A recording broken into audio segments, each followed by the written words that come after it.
他会直接从里面，他会直接进去。所以不来了。他会直接进去。对，不会。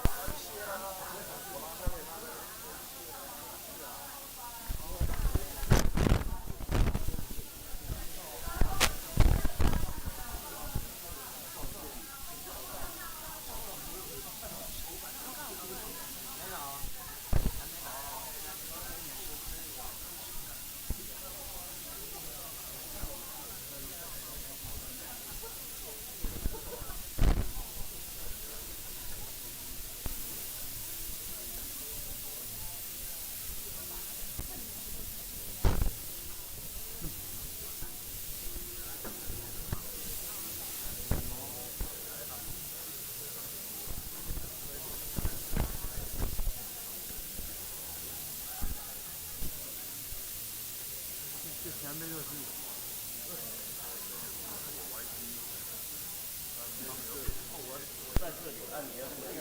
啊，这个真的吗？哦，对，这前面就是它的音箱在哪？哦，不，前面就要不要？哦，太会了，没动。哎，好久不见你。真的。哎呦！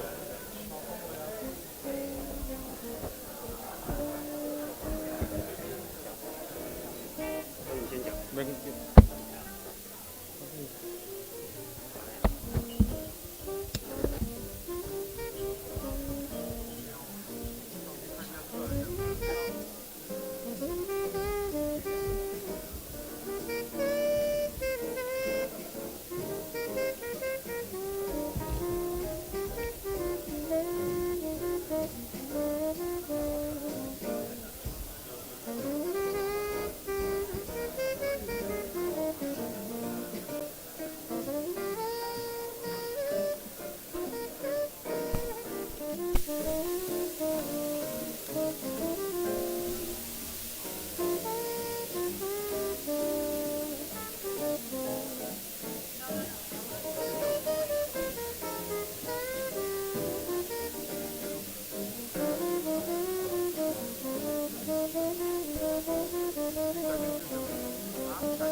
Good morning.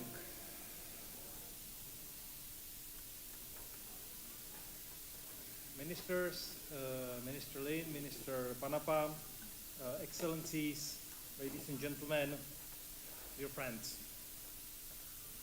It is my pleasure to open the Forum for Democratic Cooperation, a platform brought together by Ministry of Foreign Affairs of Taiwan, together with the Forum 2000 Foundation and with the support of the Taiwan Foundation for Democracy. I would like to thank our partners for being so generous and so cooperative in helping us to put this together, which is the first gathering of Forum 2000 in Taiwan and in fact in the region, in the Pacific and in Asia. So it's twice the pleasure for coming to here. The timing of the conference, we believe, is very appropriate. As you are all aware, democracy in the world and in this region as well is facing a series of profound challenges. We are witnessing a growing geopolitical uncertainty, the internal weakening of democratic institutions amplified by external interference, a global economic rebalancing increasingly shaped by China and connected to the resilience and control of critical supply chains. We are also seeing a rapid technological change, including the race for dominance in the field of artificial intelligence. The Indo-Pacific is among the central arenas in this global test, and here, as in other places, the shared challenges and threats cannot be addressed by any democratic country or any democratic actor alone. If we are to succeed and protect democracy, we are bound to work together and face these challenges collectively and with determination. We have gathered here today to discuss how democracies can and should become stronger and more resilient, and how they should reinvent their cooperation in the new geopolitical context. Since Forum 2000 is a Prague-based organization established by President Havel, allow me to use a Czech example to illustrate this. Since 1989, when the Velvet Revolution took place, relations between Czech Republic and Taiwan have been shaped by shared democratic values. The intellectual author of this course was our founder Václav Havel, dissident playwright and the first democratically elected post-communist president. Havel imprinted a specific vision on the Czech foreign policy, which remains, to an extent, in place today. As in some other cases, he saw parallels between Taiwan's democratic transformation and the Czech struggle against authoritarianism. He felt these two new democracies could enrich and strengthen each other by mutual support, sharing of experience, and increased cooperation. In the 1990s, he promoted a foreign policy centered on human rights, openly supporting democratic movements around the world, and maintaining warm ties with Taiwanese leaders despite pressure from Beijing. Under his influence, Prague became one of the first Central European capitals to engage Taiwan politically and culturally. Also, some of the later Czech governments in the first 2 decades of this century often prioritized increasing trade and investment cooperation with the communist China. Havel's legacy endured on many other levels, in civil society, in a significant part of diplomatic and political class, and among large segments of the society in general. Havel remained personally close to Taiwan, visited Taipei in 2004, and was honored here for strengthening bilateral relations. Since 2019, Czech-Taiwanese ties have deepened again on the top political level, and Senate President Miloš Vystrčil's 2020 visit to Taipei symbolized this return to value-based diplomacy. And 2 years ago, in 2024, the Forum 2000 Foundation welcomed President Tsai Ing-wen, who opened the Forum 2000 conference together with Czech President Václav Havel. The Czech-Taiwanese cooperation, Petr Pavel, sorry. The Czech-Taiwanese cooperation has over the years expanded beyond a value-based friendship. Today, the two countries cooperate in the fields of technology, education, cybersecurity, and parliamentary exchanges. Taiwan is among the most important foreign investors in Czechia, ahead of China. And Czechia, I am proud to say, is one of Taiwan's closest partners in Europe. Now, coming back to the objectives of our meeting here. This conference, the Forum for Democratic Cooperation, builds upon previous efforts of the Forum 2000 Foundation conducted in cooperation with the National Endowment for Democracy, the US-Japan Foundation, and the Taiwan Foundation for Democracy. These efforts have been aimed at exploring and enhancing the space for democratic cooperation in the Indo-Pacific region and are aligned with our broader objective to offer space for information exchange, mutual support, and coordination among democratic actors globally, as well as in various strategic regions around the world, such as Africa or Latin America. We perceive Indo-Pacific as a key region in global cooperation of democratic actors, and we see Taiwan as a natural partner and ally in this regard. It is therefore our intention that this gathering is not a one-off event, but one of the building blocks of a more systematic, longer-term, and strategically conceived work. We look forward to continuing our cooperation with Taiwanese organizations, as well as other relevant partners in the Indo-Pacific space in pursuing these efforts. And now, it is my honor to invite to the stage the Minister of Foreign Affairs of Taiwan, His Excellency Lin Qianlu. Your Excellency.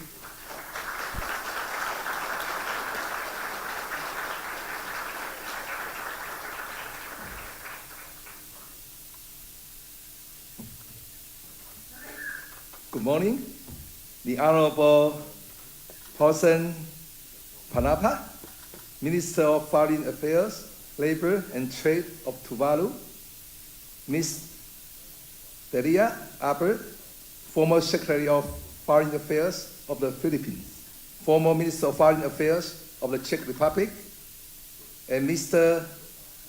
Menpas Adomenas, former Vice Minister of Foreign Affairs of Lithuania, and Mr. Jacob Kalapov, Executive Director of the Forum 2000 Foundation. Esteemed parliamentarians, distinguished guests, ladies and gentlemen, it's a great pleasure to be with you all for the Forum for Democratic Cooperation. I would like to start by thanking the Forum 2000 Foundation for hosting this special event.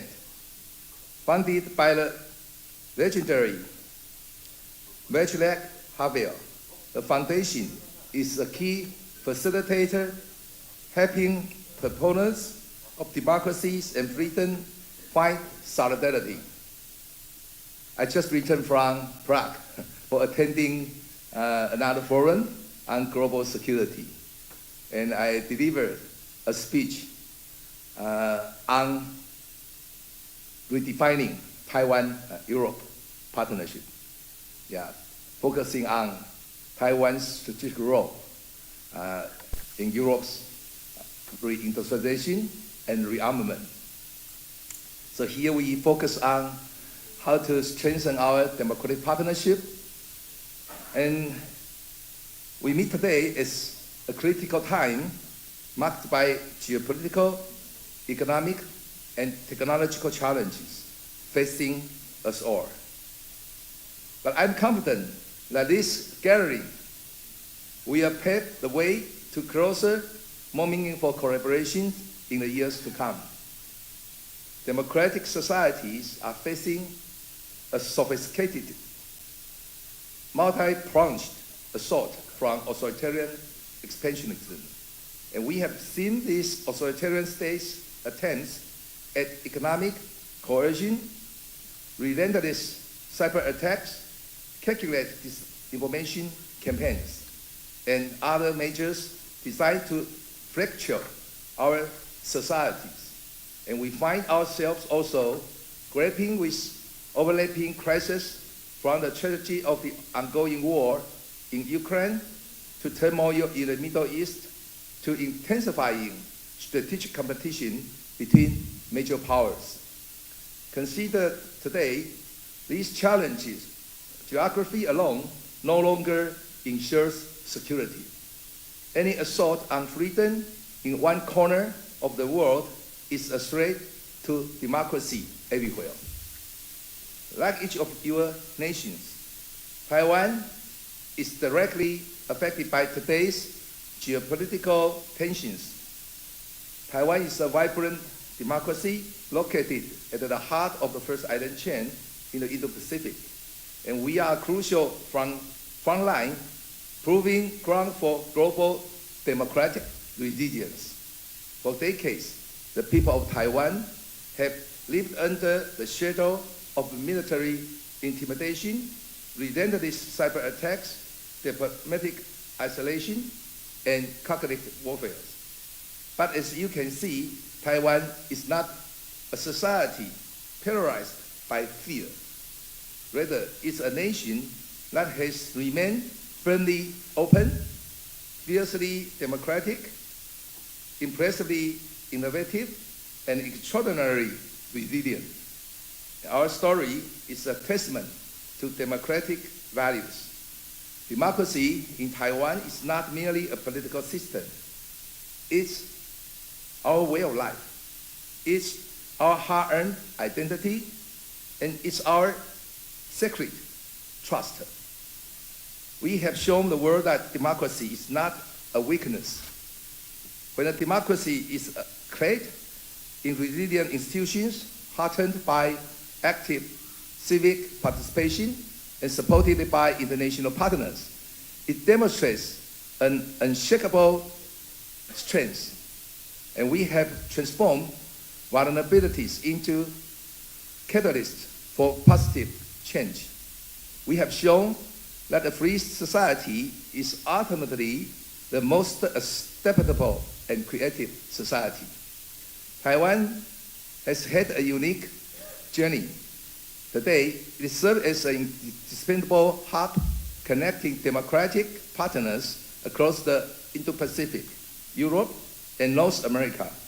Not merely a bystander in this region, Taiwan is an active, vital force endeavoring to maintain regional peace and stability. Let's be clear.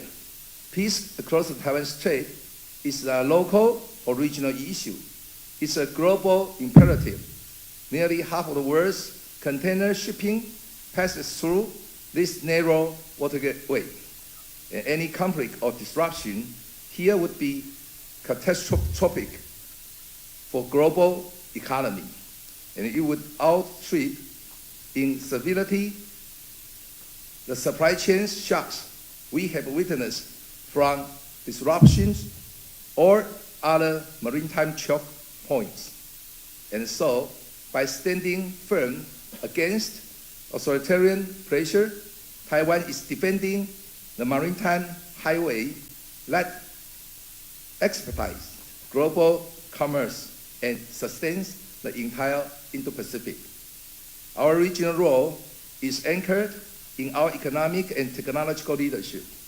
Taiwan produces over 90% of the world's most advanced semiconductors, and these microchips are powering the future, from AI to communication systems to medical breakthroughs and technological leadership. Taiwan produces over 90% of the world's most advanced semiconductors, and these microchips are powering the future, from AI to communication systems to medical breakthroughs and critical infrastructure. Supply chain security is now equivalent to national security, as President Lai Ching-te has emphasized. Building trusted technology Taiwan, building trusted technology ecosystem. I think it's the establishment of a resilient, non-rate supply chains is a pillar of global democratic defense. I think Taiwan stands ready to work with all of you to ensure that emerging technologies are used to empower human freedom rather than to expand authoritarian surveillance and control. Under President Lai values-based diplomacy, Taiwan is determined to step up on the foundation of freedom and democracy, respect for human rights, and the rule of international order. And we will continue to partner with like-minded countries on pressing global issues like economic security and cyber security, and all other issues related to our strengthening of national defense and the whole society resilience. Acting in concord, we will continue to maintain the rules-based international order with all like-minded nations. No one nation, no matter how powerful, can face today's multifaceted challenges alone. But when we stand united, our collective strength is unbeatable. And Taiwan looks forward to working with you to secure a brighter future. To close, I wish this event a great success and all of you the best of health and happiness. Thank you.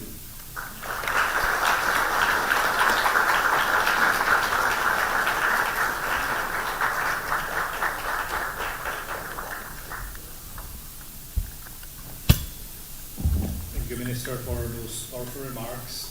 Indeed, the global importance of Taiwan, as well as the importance of economic resilience and defense and security cooperation, will be part of our discussions and increasingly important part of our discussions. Now, right after these opening remarks, we will listen to two panels.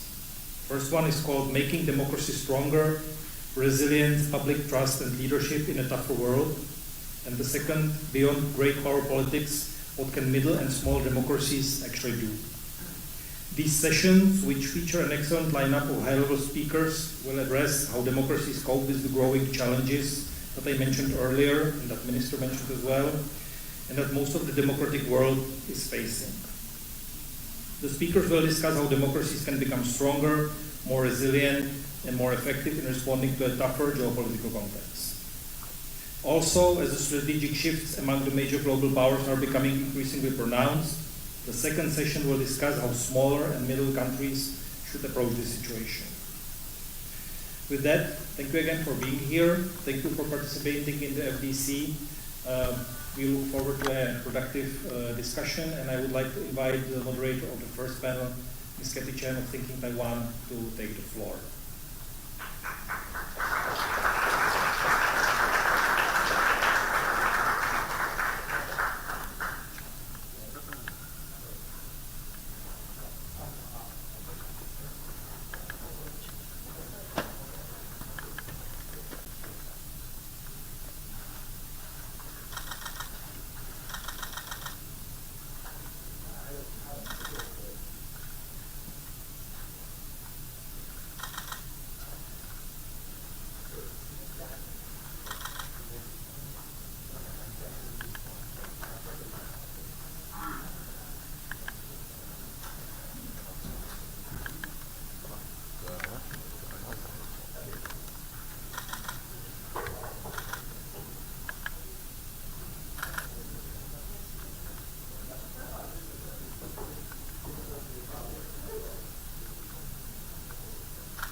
I know there's a lot of people downstage, but the lights are beaming in my eyes, so I can't see all of you. But good morning, everyone.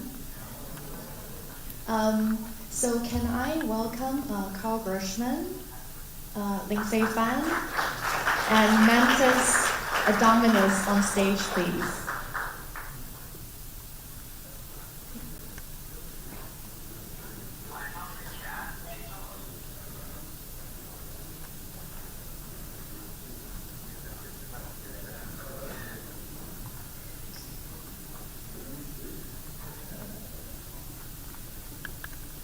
So again, thank you, Yaku, for the kind introduction. My name is Katie Chen. I am the Senior Advisor of the Thinking Taiwan Foundation. I was also former Vice President of the Taiwan Foundation for Democracy, and it's a pleasure to be with all of you this morning. Welcome to the first panel of the Forum of Democratic Cooperation. And the theme of this year's forum is the future of democratic strength, trust, resilience, and cooperation. And the theme of this panel is making democracy stronger, resilience, public trust, leadership in a tougher world. Over the past several decades, democracy has faced repeated tests and moments of uncertainty. But today, many democratic societies find themselves confronting a particularly difficult combination of pressure all at once. Intensifying geopolitical competition, technological disruption, economic insecurity, information manipulation, political polarization, and declining public confidence in our democratic institutions. At the international level, authoritarian powers have become more assertive, more coordinated, and increasingly sophisticated in how they project influence abroad and exploit vulnerabilities within democratic systems. At domestic level, many democracies are struggling to respond to growing public frustration over issues such as inequality, governance, institution trust, and social cohesion as our societies become more polarized.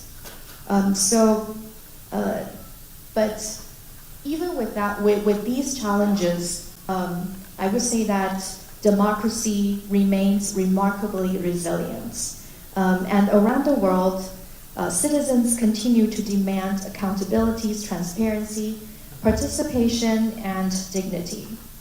Democratic societies continue to demonstrate extraordinary capacity for self-correction, adaptation, and renewal.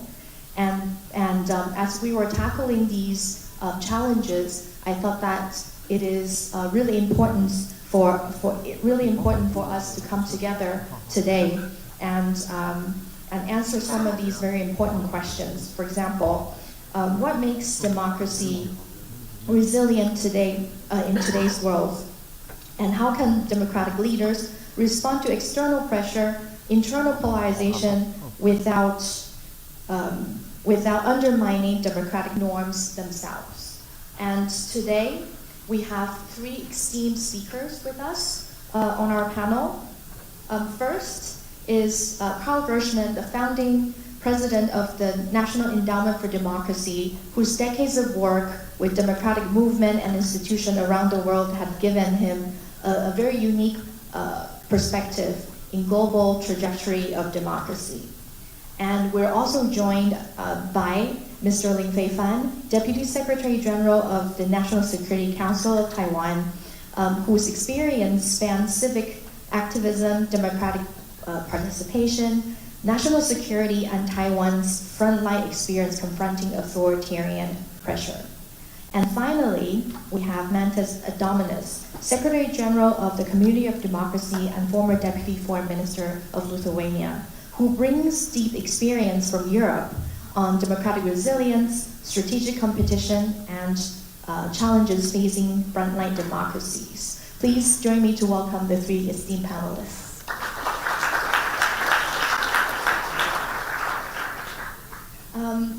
So I would like to start the panel with a more broad questions for the three of you. So for decades, democracies have often discussed as that it will, I would say, continue to sustain itself, and the success of democracies is expected. And today, these assumptions seem a bit less certain. So one thing that seems increasingly clear is that many citizens today are not necessarily, they are not rejecting democracy itself, but some of them are questioning whether democratic system can still deliver effective governance, stability, and long-term solutions. So the question that I have for you is that, do democracy today, facing primarily challenges of governance, and the status of democracy today, in your perspective, is what? And does democracy is facing the challenges of its leadership? And how do we tackle the current status of challenges posing on democracies? If I could bring Carl first to share your opinion. Thank you, Katie. It's just really great to be here with everyone, but that doesn't matter. It's just wonderful to be here, and I'll imagine the presence of everyone that's here. I came to Taiwan the first time in the fall of 1994. The beginning of NED, our budget was tiny, we had very little money, and I was looking for ways to somehow expand our influence and our goals without having to, without a budget, or a significant budget. And I came here with the idea that Taiwan should create a parallel institution, which eventually became the Taiwan Foundation for Democracy. And I met with Jason Hu, who was the Minister of Information at the time, and he had his own obsessive idea. And his idea was, he had studied under Sam Huntington at Oxford in 1973. And Huntington had just written a book about the third wave of democratization. I think people here know about that. It became very famous. The Democratic Revolution that took place starting in Portugal in 1974, and then spread to the whole world, except really for the Middle East, in the 1980s and the 1990s. And Jason wanted Taiwan to be recognized as a third wave democracy, which it was. And we heard a little bit about that last night at the panel, the South Korea-Taiwan model.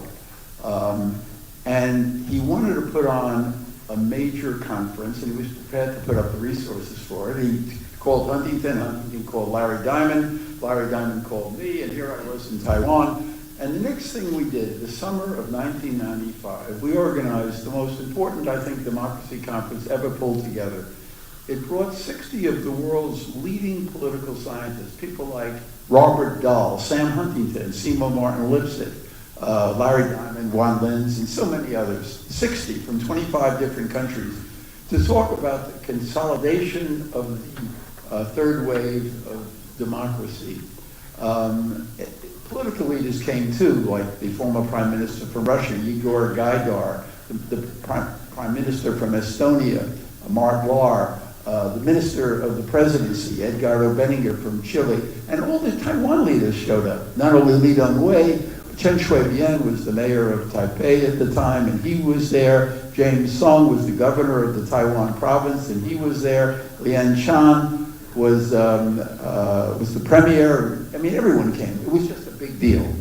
And I think it was, a very significant conference at the time, and it led to other things. One year after another, we had an event honoring the newly elected president, Li Dongwei, in 1996, and the Congress.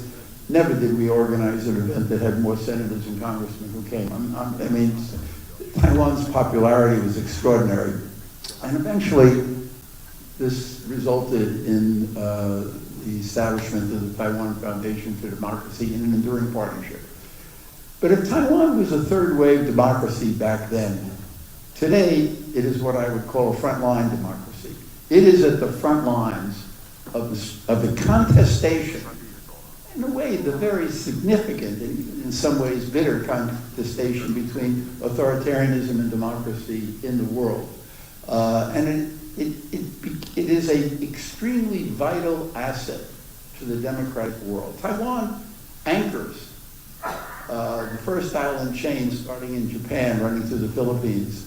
And so it's a security barrier that restrains China's expansion into the Pacific Ocean. It dominates one of the dominating countries of the advanced technology and computer chips, and therefore is a technological power. But most importantly, Taiwan, called by a friend of mine, Kedru Tumdo, who is the nephew of the Dalai Lama, he lives here in Taiwan. He wrote recently that Taiwan is a living rebuttal to the idea that the identity of a Chinese-speaking country is authoritarian, has to be authoritarian because of the culture. In other words, China is not a dictatorship because it has a communist party running the country, but because it's a Confucian society. And the existence of Taiwan as a democracy represents a refutation of that. Before Xi Jinping took over the presidency of China in 2012, he held meetings of all his subordinates and told them that they had to intensify the struggle against universal values, against constitutional government, against free media, against civil society, against the whole idea of the rule of law and universal values. This was an ideological struggle that had to be waged. And so this is something they believed in very, very deeply. And Taiwan, by being a democracy, a free country, is a refutation of that, and it's extremely significant at this time. And I think that as we meet here today and we're thinking about what the next steps need to be, I think that Taiwan should not, Taiwan, I know Jakub has the idea of Taiwan being a regional hub for democratic discussion, democratic thought, democratic advocacy. I also think it could become a global center, that it's that important for Taiwan to be a global center and to bring people here, like we're doing now, but other people who are, political leaders, political and intellectual leaders, journalists, who would want to come here, because Taiwan is in some ways so much the center of the contestation between democracy and authoritarianism. And in conclusion, let me just say that what the democratic world needs to do, we talked about this a little bit last night, is to revive the narrative of why democracy. People are discouraged about democracy. China says, we can get things done more efficiently, because we're a dictatorship. And we have to begin now to start reversing this and making the ideological, political argument for why democracy, why is democracy important? I think that the Norwegian politician Friedman at the Nobel Peace Prize event in December, when they gave the Nobel Peace Prize to Maria Corina Machado, that he made a terrific speech about why democracy is essential to peace. You cannot have real peace without democracy and the exchange of ideas, trying to find a middle ground. But it's much more than that. Democracy is important for education. People in democracies have more education, more years of schooling than people in dictatorships, according to studies done of democracy. It is important for health, in terms of infant mortality rates, in terms of the longer lifespan of people in economic growth. North Korea and South Korea are two Korean societies, the same culture. In the 1970s, North Korea actually had a higher per capita income than South Korea, before South Korea really took off. The difference in the GDP between South Korea and North Korea is today 55 to 1. 55 to 1. That's an extraordinary figure when you think about the difference between a vibrant, growing, open democratic society and a closed, repressive, totalitarian society. And that, I think, is the secret of democracy. The openness, the ability to debate, the ability to work out, to be inclusive for everyone, and to draw on people's creativity, their imagination. Freedom is important, and we have to find a way to defend freedom, and I think Taiwan can become a global hub for the defense of freedom intellectually and politically in the world. Thank you. Thank you very much, Carl.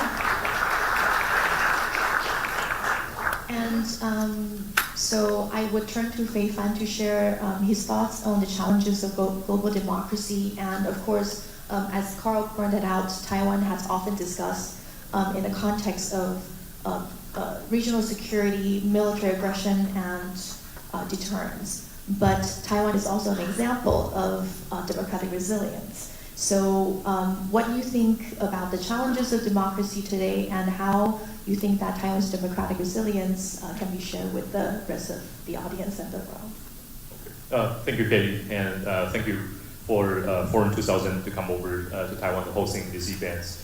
I think our gathering here shows the most critical part of democratic cooperation in the current environment. We are living in the, I would say that everyone here would describe is quite a turbulent time for democracies. And we have already seen that a lot of different conflicts happens in different regions, and the assault on democracy that's happening in a lot of different places as well. That's the environment we are in. But I think Taiwan's example here shows at least one thing that I really like to share. If you look at today's environment in Taiwan, there's a very pivotal watershed, I think, happened 30 years ago. And if not everyone understands this, I can explain a little bit. We just marked the 30th anniversary of our first direct presidential election. So the 30th anniversary of democracy, of democratic Taiwan, is actually an achievement, or you can say very pivotal foundation for not just for Taiwanese people, but also for the rest of the world.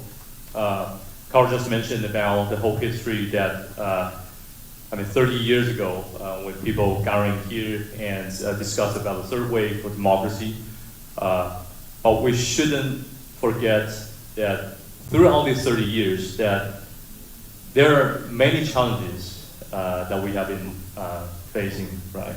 And there are many different tasks, and also sometimes you'll feel like whether people have the full understanding, recognition on the importance of democracy, you sometimes would doubt, you sometimes would have different thinking. And internally, we have a lot of debates, we have a lot of disagreements. But after experiencing all this, Taiwan still shows the importance and also shows that the resilience among the people and also among the whole democratic systems. And despite that, all the disagreements that we had internally, at least these 30 years shows that Taiwan still can be seen in the world as solidarity and would be a solidarity, a very unified democratic society. And facing outside the world, I think that Taiwan still maintain the confidence of being a democracy, and we still treasure that all the hard-earned achievements that we have. I think that's a very important foundation for us to recognize that in this so difficult time, challenging time right now, that how we have been through all these challenges. So that's the first point I would like to mention. Just to look back on the history of Taiwan in these 30 years. But the second thing I want to share is that really we are in a world that people tend to forget how to tell the story about democracy. So as Carl just mentioned, that, well, in democracy it's not perfect, right? We got debates, we got so many different type of issues. But the importance of telling the story in the environment right now, I think that is very pivotal for people's understanding and especially people's recognition of our everyday life. The way that we sustain, the way that we can continue to be a thriving society, democracy, and prosperous democracy. I think that's pretty important. But usually in the current environments that people tend to think about, well, if you look at Taiwan, Taiwan is a place that every day on the news headlines, usually the issue would be military confrontation, it would be the Chinese military exercise, it would be the cognitive warfare, disinformation campaign against Taiwan, it would be infiltration, and sometimes it would be trade, the issue would be tariff and others. But just don't forget that how should Taiwan to share the story to the world, and how democracies among all the partners and allies here that every country representing in this room should tell the better story about democratic institutions and how to tell the better story about the value of democracy. I think that's the key point that we kind of lost in the current debates globally. If you look at China or Russia, they have a very clear goal. Their goal is not just to expand their military power. They're also spending a lot of resources in the area to shape the whole environment and connective warfare, trying to discredit democracies, trying to discredit the democratic rule governments everywhere. They're not just doing it to Taiwan, they're doing it to Japan, they're doing it to Philippines, they're doing it to US, to Europe. They're spreading all these kind of information, no matter it's online or within the society. The purpose is clear, that they want to discredit people's confidence in democracy to achieve their broader objective. That is to let people have disagreement between each other and later to form a better environment for them to achieve their objectives, their strategic goals. But whether democracies have the same understanding about this importance to cooperate with each other, to come up with these common strategies. I think the second point I really want to mention is that in nowadays environments, if we don't have a common strategy to against or to push back the certain narrative from the authoritarian regimes, we will be teared apart as individuals, as individual countries. And later on, it will be easy for those authoritarian regimes like China, Russia, and even Iran, North Korea, to form the force against us. And you will see a lot of loophole within every democracies that sometimes there's an issue here, an issue there, and you couldn't find a way to counter that. And you will see the retreat or the reset of the democracy. That's something that we don't want to see, right? So the importance of this cooperation, I think this forum today shows the importance of discussing democracy and come up with the common strategy. And Taiwan, as I mentioned, we are actually in the center of the global debate, not just about the geopolitics, not just about the military potential conflicts, but also shows that the value-based discussions. The two ideologies that one represented by Taiwan is clearly freedom, democracy, human rights, and how we can uphold this in the current environment and use Taiwan as a beacon of example or hope to tell the story about how difficult that environment is and how we can sustain ourselves to go over through this very challenging, turbulent time. I think I will stop here first and we'll open to more questions and discussion later on. Thank you. Thank you very much, Beifan. And let me turn to Manzis. You're in a very unique position as the Secretary General of the Community of Democracy, but you also serve as Deputy Foreign Minister of Lithuania. So can you share your perspective with us about the challenges and also what you see is the difficulties of democracy it faces today? Thank you.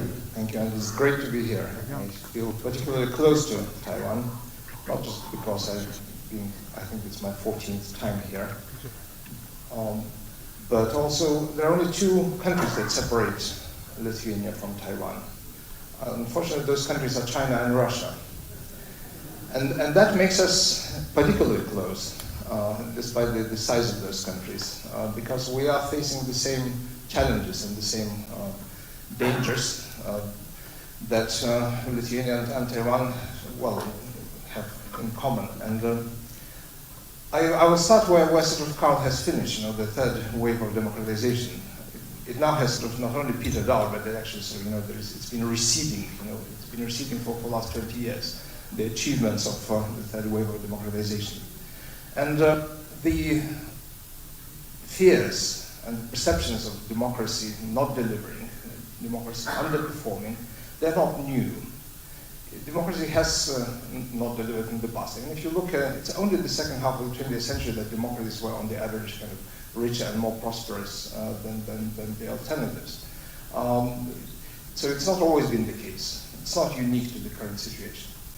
Democracy underperforming due to its constraints of electoral cycles and its need to achieve societal consensus in order to have long-term strategic things, and and they're being curtailed by the election and all that. Again, that's not new. That's why UK had to have national unity government in the wartime to compensate for that sort of. So what is unique to the current situation? Unique to the current situation is, I think, sort of two factors. One is that democracy has become uniquely and asymmetrically vulnerable under the development of technology in its present state, information sphere, and society. Information warfare, something that Taiwan and Lithuania have experienced long before most of Western European and other sort of actors in the free world. And in fact, quite a lot of methods which were later exported to US were tried and tested in Lithuania. But information warfare, that's a uniquely sort of asymmetrical threat to democracy, insofar as our legitimacy relies on the expressed will, mentalities, and narratives prevalent in society. That's not the case about authoritarianism. They're not sort of, damaged by the fact that by disinformation and by skewed mindsets and then by sort of conspiracy theories and by polarization. In fact, they thrive on it. They sort of, deluded people are easier to control, manipulate, and govern. Whereas democracies are sort of vulnerable. And there are lots, and with the advent of AI, this threatening is already becoming exponentially sort of vulnerability. In the 80s, when we would tune into the Voice of America or BBC, the truth was corrosive to the totalitarian regime of Soviet Union in which I live. Now that's no longer the case, and the authoritarian regimes have managed to make themselves immune to truth by attacking the adherence to truth globally. So this is one of a series of asymmetrical sort of vulnerabilities that democracies now possess. And this is, I think, one of the major challenges, how to build resilience to this new stage of development. And at the bottom of it is that democracy as a practiced political system has been formulated in many ways to the realities of the 19th century. Like human communities, commitment to truth and morality, fairly unified public arena, sort of with some competition, but still sort of fairly unified. And this has all been gone. And now we operate under the software which has been written for 19th century hardware. And now our societal hardware has developed in unrecognizable ways, and we have to revise the way we think about democracy, democratic governance, and democratic decision making. So that's one factor which is different. Another factor is a kind of tectonic factor, is fracturing of this consensus or strategic framework of free world working towards unified democratic goal. And this is what we're here today to discuss today: how to restore the community of values.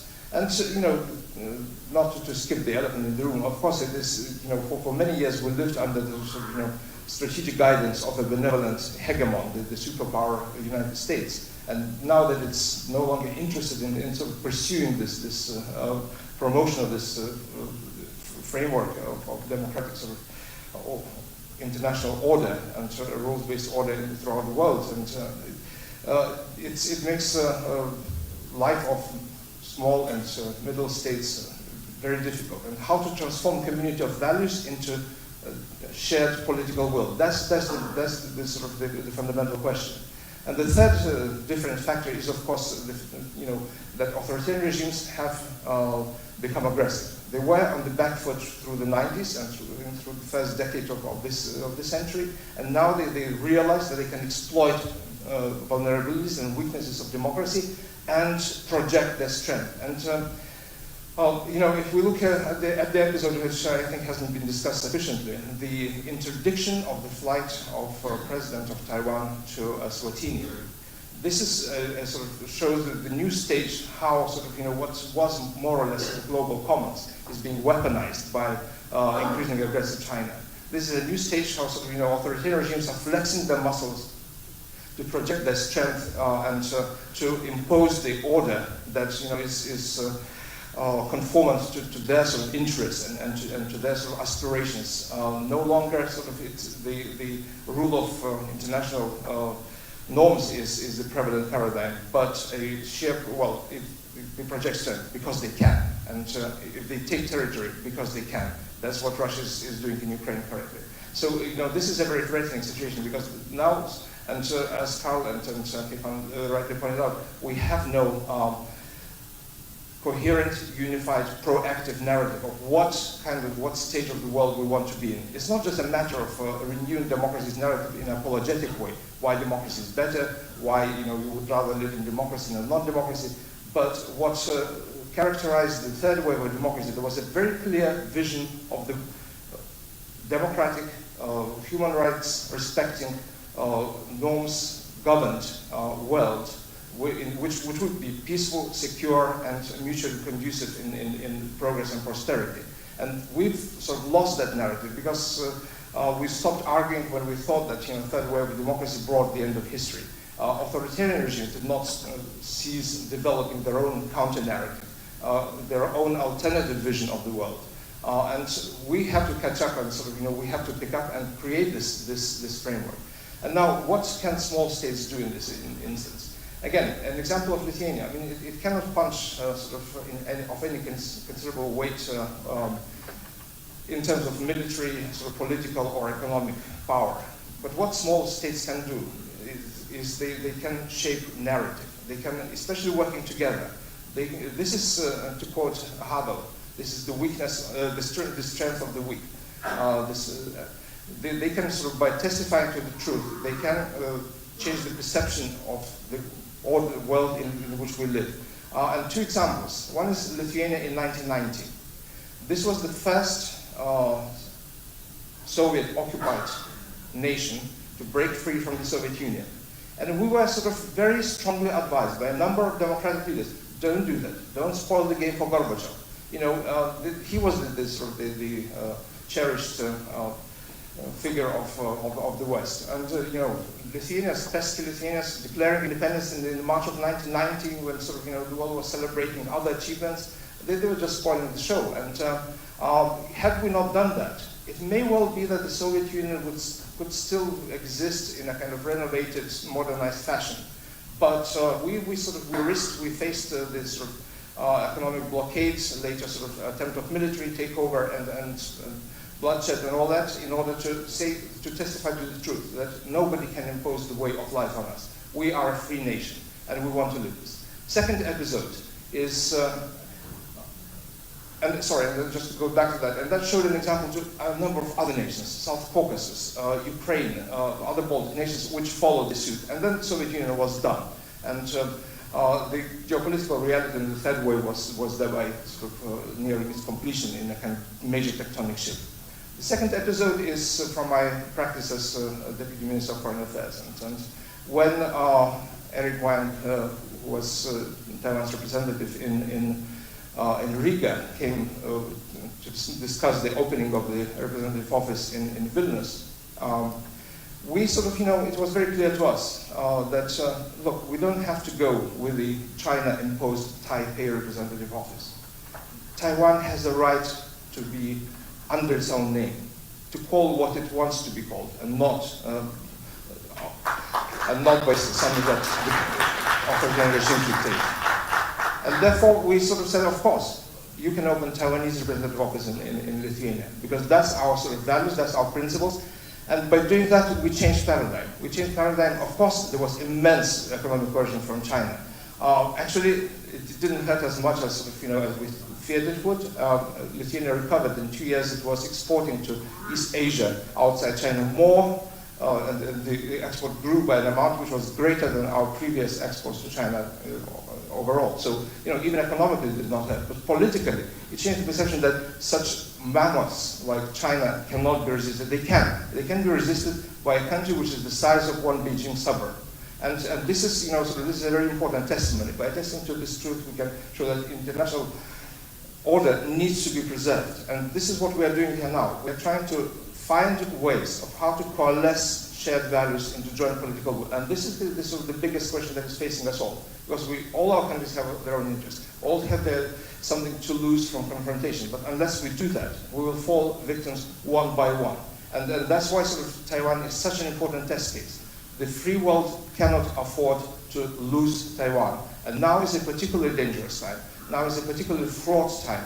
And so we need all the solidarity. We need to show that actually our values is not just something we say during election campaigns. That's something where what we put our sort of political energies and will to in order to save freedom, to save democracy in one country. By saving that in Taiwan, we save for the whole world. And the hope that actually there can be a sort of peaceful, democratic order globally. Because unless we become proactive and strategic in acting for this, unless we envisage that actually China can be and deserves, and its people deserve to live in a free society. It may not come in my lifetime, but we have to have the strategic goal. Unless we have this sort of long-term strategy, we become passive. We become at the receiving end of increasingly proactive and aggressive authoritarian regimes. Unless we have our own positive vision, we are bound, unfortunately, to seize this wave receding and receding and receding, and this is something we cannot afford. Thank you. Thank you very much, Mantis. Now, before I open the floor up for questions, I want to circle back, building on what Mantis just said about building solidarities and having our own narratives. I want to come back to Carl, so that I was wondering if you could share your opinion and your experience of the actual theme of this panel, how to make democracy stronger. Do you have any advice for those of us who are in the field of democracy, democratic advocacy? And also, can you also share with us, now that we've talked about the challenges facing democracies and the status of democracies today, what gives you confidence that by working together, democracies could really come up on top and combat authoritarian influence? Wow. Okay. If I had, one thing to add to the discussion, and people who are part of our community, which is a community of Democrats, a community of people who believe in democracy and advocate for it, and it now has an institutional framework in the world over the past 30 or 40 years. It's not going to disappear. But the one thing that I think we have to recognize and put more emphasis on what I sometimes call the geostrategic. In other words, there's the ideological dimension, the political dimension, the human rights dimension. But there's also the geostrategic.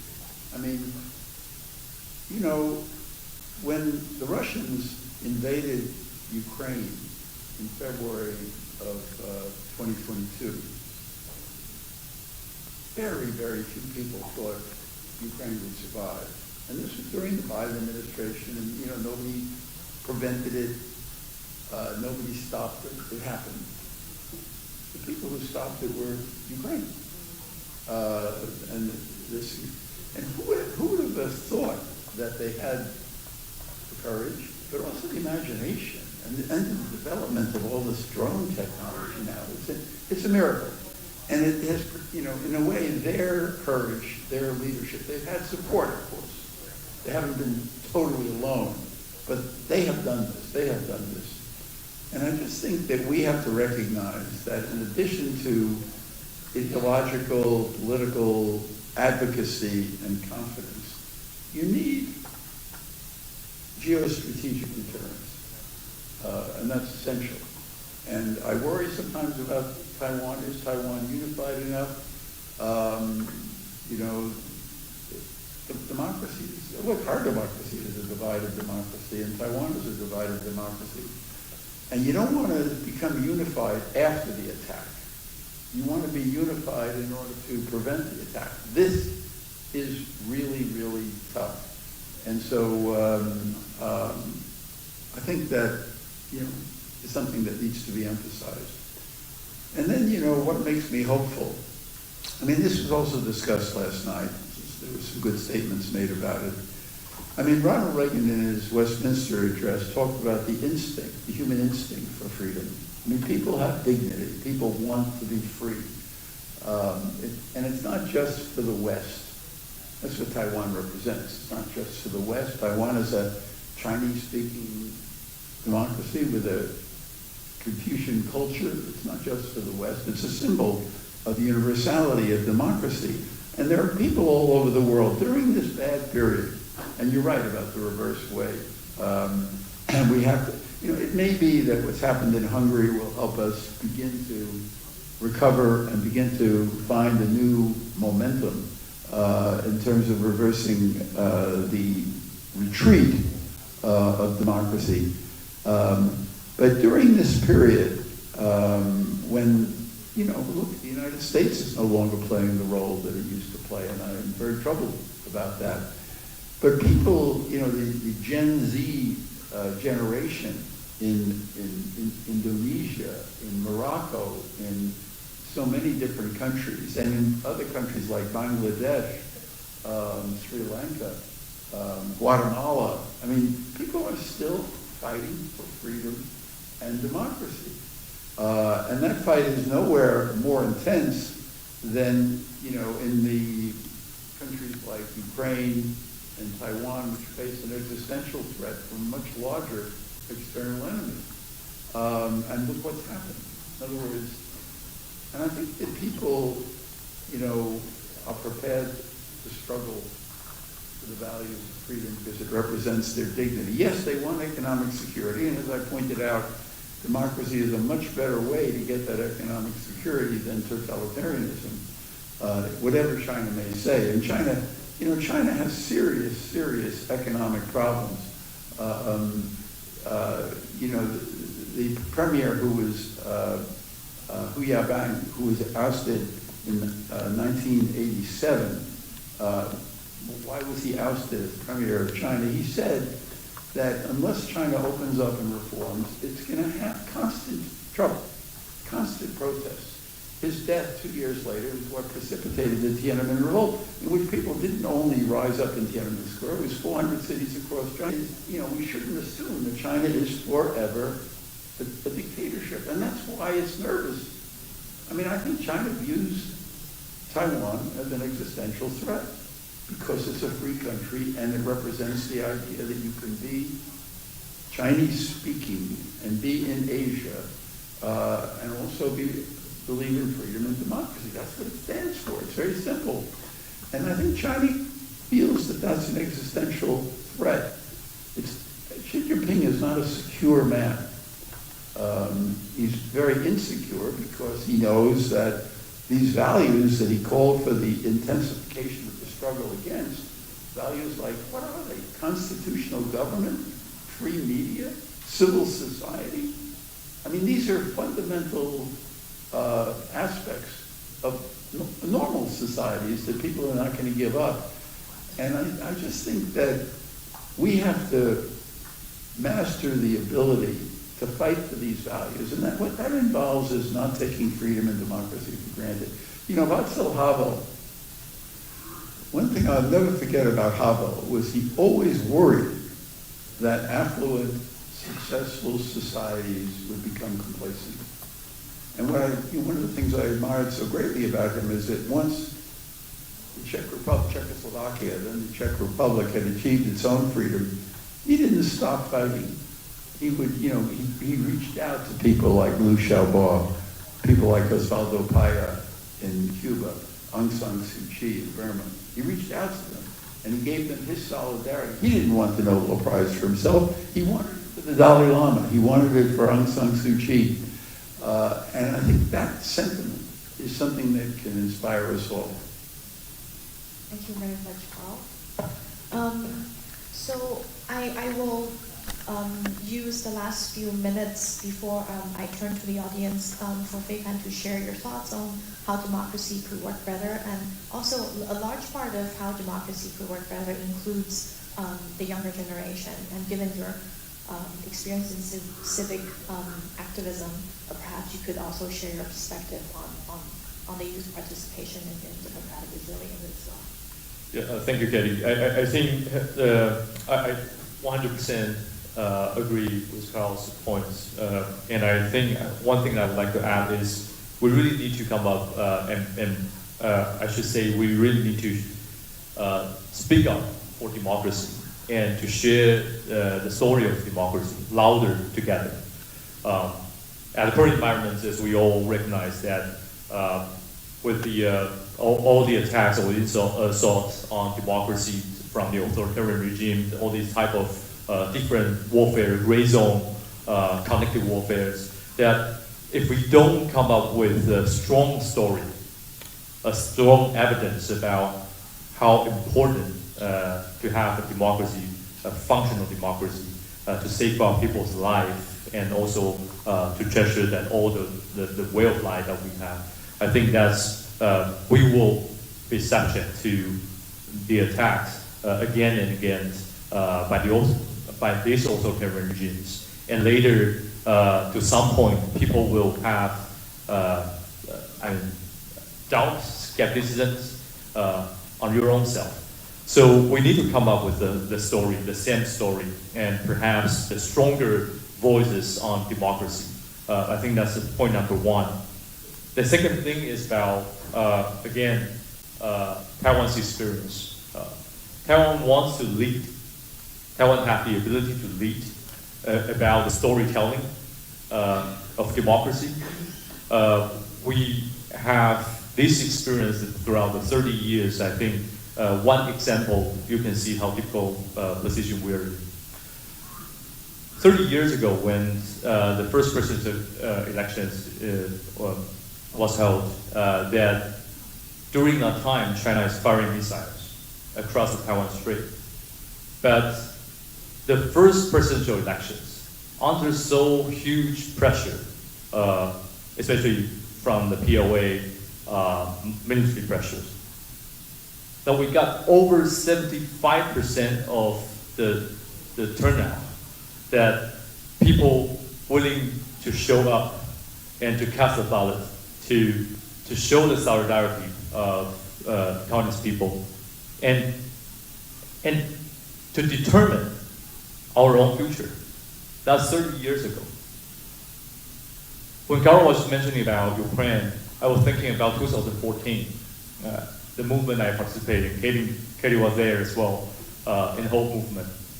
The Sunflower movement is also another example that when the international community was saying say goodbye to Taiwan, I'm not sure that how many people recognize or remember that article, famous article, arguing that Taiwan might not be able to sustain if Chinese continue the pressures against Taiwan. And to some degree, people believe that the future of Taiwan is already been decided. There's no chance for Taiwanese to survive to this pressure, and we might be another Hong Kong. There was a famous argument about this. But 2014, when no one think that Taiwan could survive on such pressures, that Taiwanese people showed up and to participate in the civic movement, fighting against the Chinese economic coercion and all these Chinese tactics for to absorb Taiwan. Over, I think, 500,000 people participate in the single movement that lasting for 24 days, occupying the parliament, while during that time many people are arguing about whether that's democratic. But to the end, you see that the spirit of the Taiwanese people, when every time there's a crisis, there's an attack, or there is a challenge, that Taiwanese people always showed up and always shows their responsibility and also their confidence in democracy. And they really believe. My generation hasn't experienced the dark side of the authoritarian regime. I born in 1988. That's after the lift of the martial law.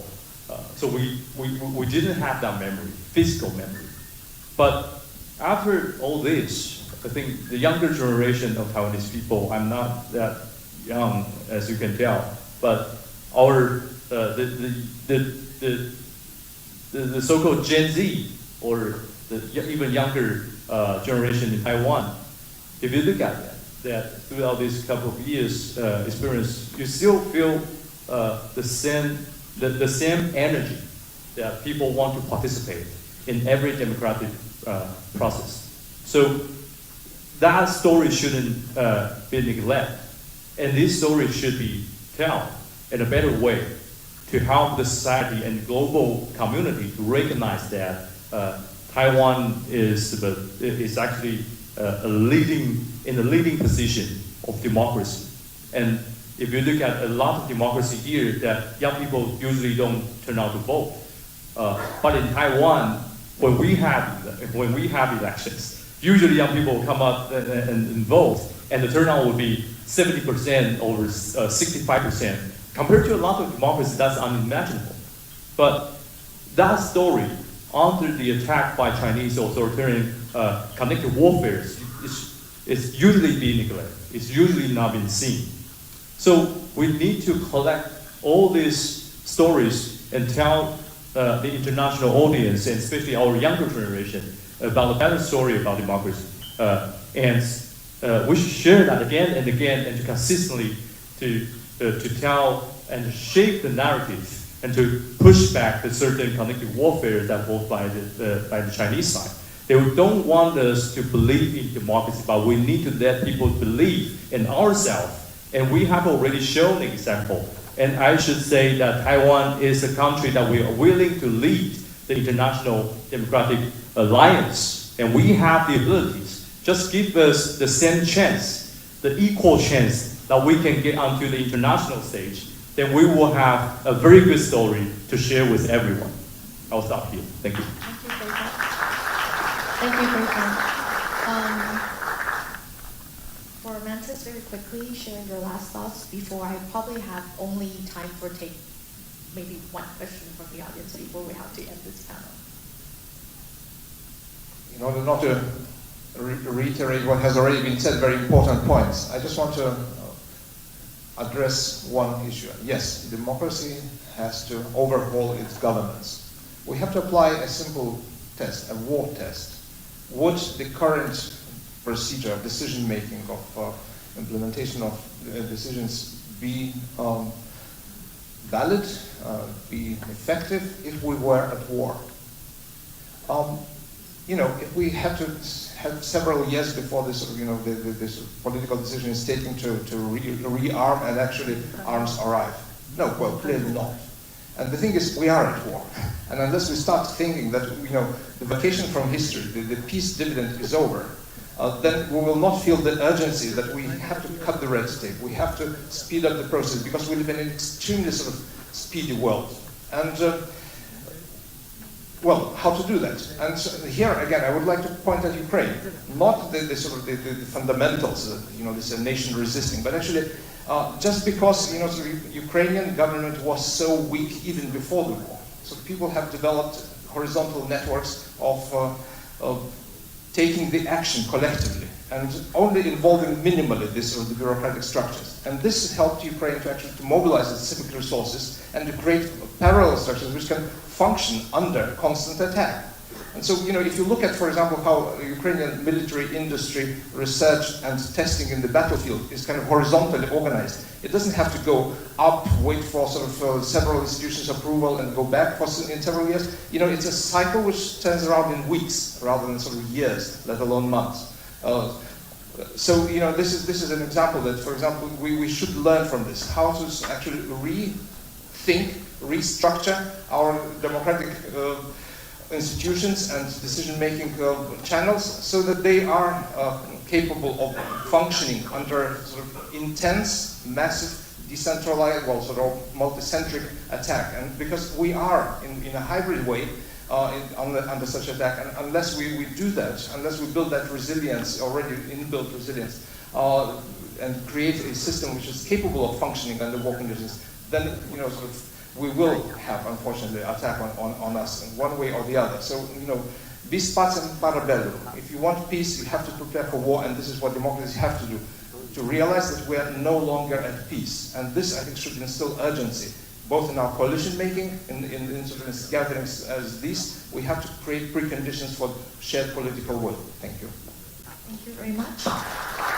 We're actually at time. I was wondering if I have time to take one question, or we're at time. We could do it. One question. Okay. I will turn to the audience. Oh, now I can see you.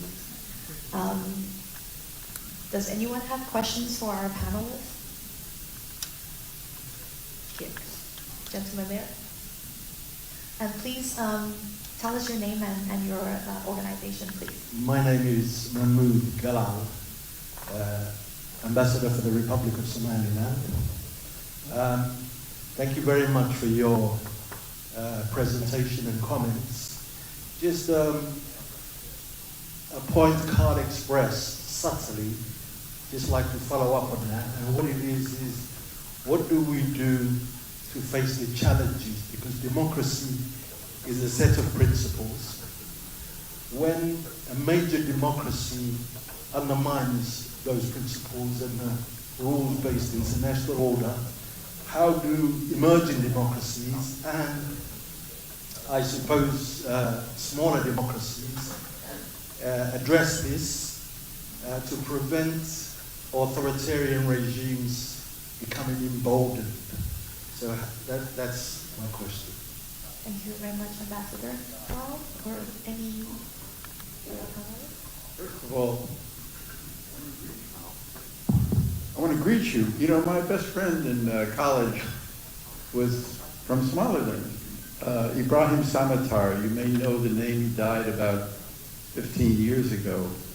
But he was a dear friend, and we reconnected when he rediscovered me 25 years after graduation. He came to the NED, where I was, and said, we are fighting for our survival, our freedom and independence, and we want your help. So we reconnected, and I was able to be very helpful to my dear friend Ibrahim. And I think the story of Somaliland is an extraordinary story that everyone should study. It's very important at a time when Somalia has become a dysfunctional failed state, that Somaliland was able to build a rule of law society. That's incredible. So my congratulations to you. In answer to your question, when the Prime Minister of Canada Mark Carney spoke in Davos earlier this year, he talked about the way the middle power countries had to organize themselves, had to get together, had to create their own structures. And one of the ironic advantages of what our president has done in terms of the U.S. retreat is that he sent a message to others: you have to be a little bit more self-reliant. That's not bad. That's not bad. And I think the middle powers, but not just the middle powers. I mean, Lithuania is not a middle power. It's smaller. It has the tremendous influence because of the way it's been, represent the freedom cause. But it's the smaller countries have to get together. And my great hope, Mantas runs an organization called the Community of Democracies, which was, take a look at the history of this organization. It was created by our Secretary of State, who was also head of the NED's Democratic Institute, Madeleine Albright, in the year 2000 when she was Secretary of State. She and the Polish Foreign Minister, Bronislaw Gerema, got together. They had a big meeting in Warsaw that was attended by over 100 countries. They adopted a terrific declaration on democracy, the Warsaw Declaration. But then, it was right at the end of the Clinton administration, and nobody took it seriously after that. For a lot of different reasons, it never, probably most people here never heard of the Community of Democracy. But I think that we're at a point now where we have to think about rebuilding, and I've talked to Mantas about this. I'm not preempting anything here. He's thinking about it too. How do we take this coalition that already exists and help reform it and bring together like-minded countries who want to fight the battle? So in addition to having a forum like we have here in Taiwan with Forum 2000, we have an international intergovernmental democracy organization that actually believes in supporting freedom and democracy. And I think it could have a real impact. Thank you so much, Carl. So we're out of time, and our panelists will stick around for a little bit if you want to talk to them. And please join me to thank all of them once again for their great contribution. Thank you so much.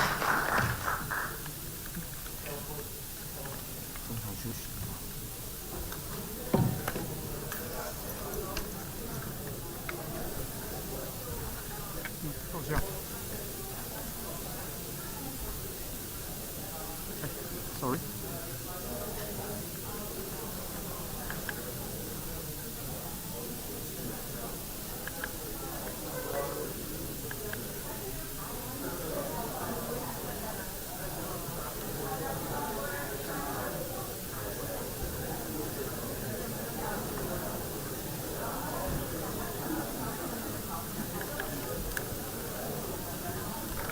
等一下，下一场就是结果等等。如果那天晚上，公司小地方用那个画面照拍的，但是画的不是很好。他怎么可能把麦克风开呢？因为好像是不知道是我还是谁开画质好。后来我也没关系，昨天就在当天晚上就变了。公司2个所有人讨论，你也会被他骗哦。这个不是你当天晚上2个女孩子其中一个女孩子穿了流行裙，你不看还有看到要气死，他一直在那里他妈不知道为什么，他把自己讲的他妈好厉害，他自己听到那个讲他我不用演这样啊，我不用演。我不用演这个，我那一刻很想，真的很想冲进去推他。我真的那一刻我很想冲进去推他。他说什么你知道吗？他那个口号的口，你考虑他。女孩子可能我们大陆那种小美也传给我外面，你看，他在外头，他怎么知道我们公司主管叫我们做礼盒活动就好？对不对？这之一之二，你刚才写的这个样子。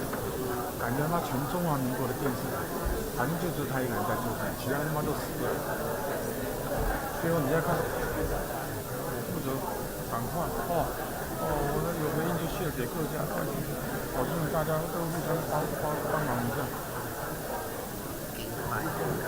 对吧？真的对吧？我超讨厌他的，超讨厌他，不华可怜了。不华真的，不华现在到我知道啊。完了，再去做环保，他妈划船划在他妈的头壳。环太不在路上，环太大家下车可以给你靠带吗？你有靠？有啊，我是靠给富华，跟富华是兄弟。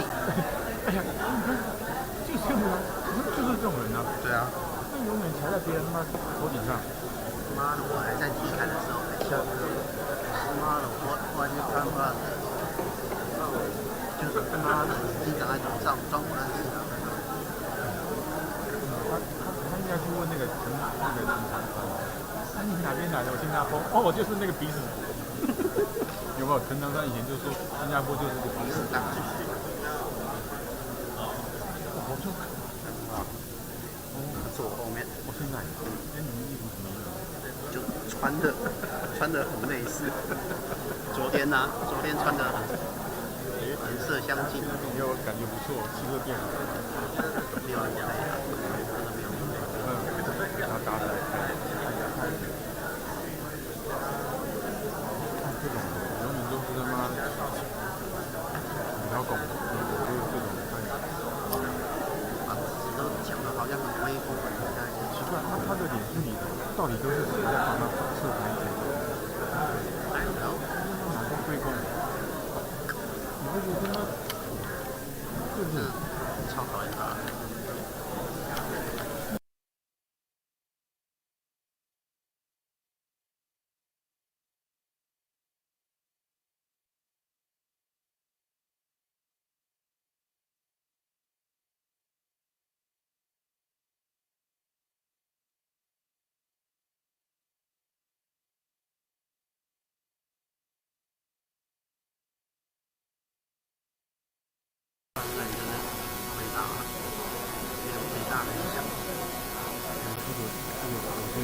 这个人真的，我要是什么上场，我要是看他双方照片，他会听吗？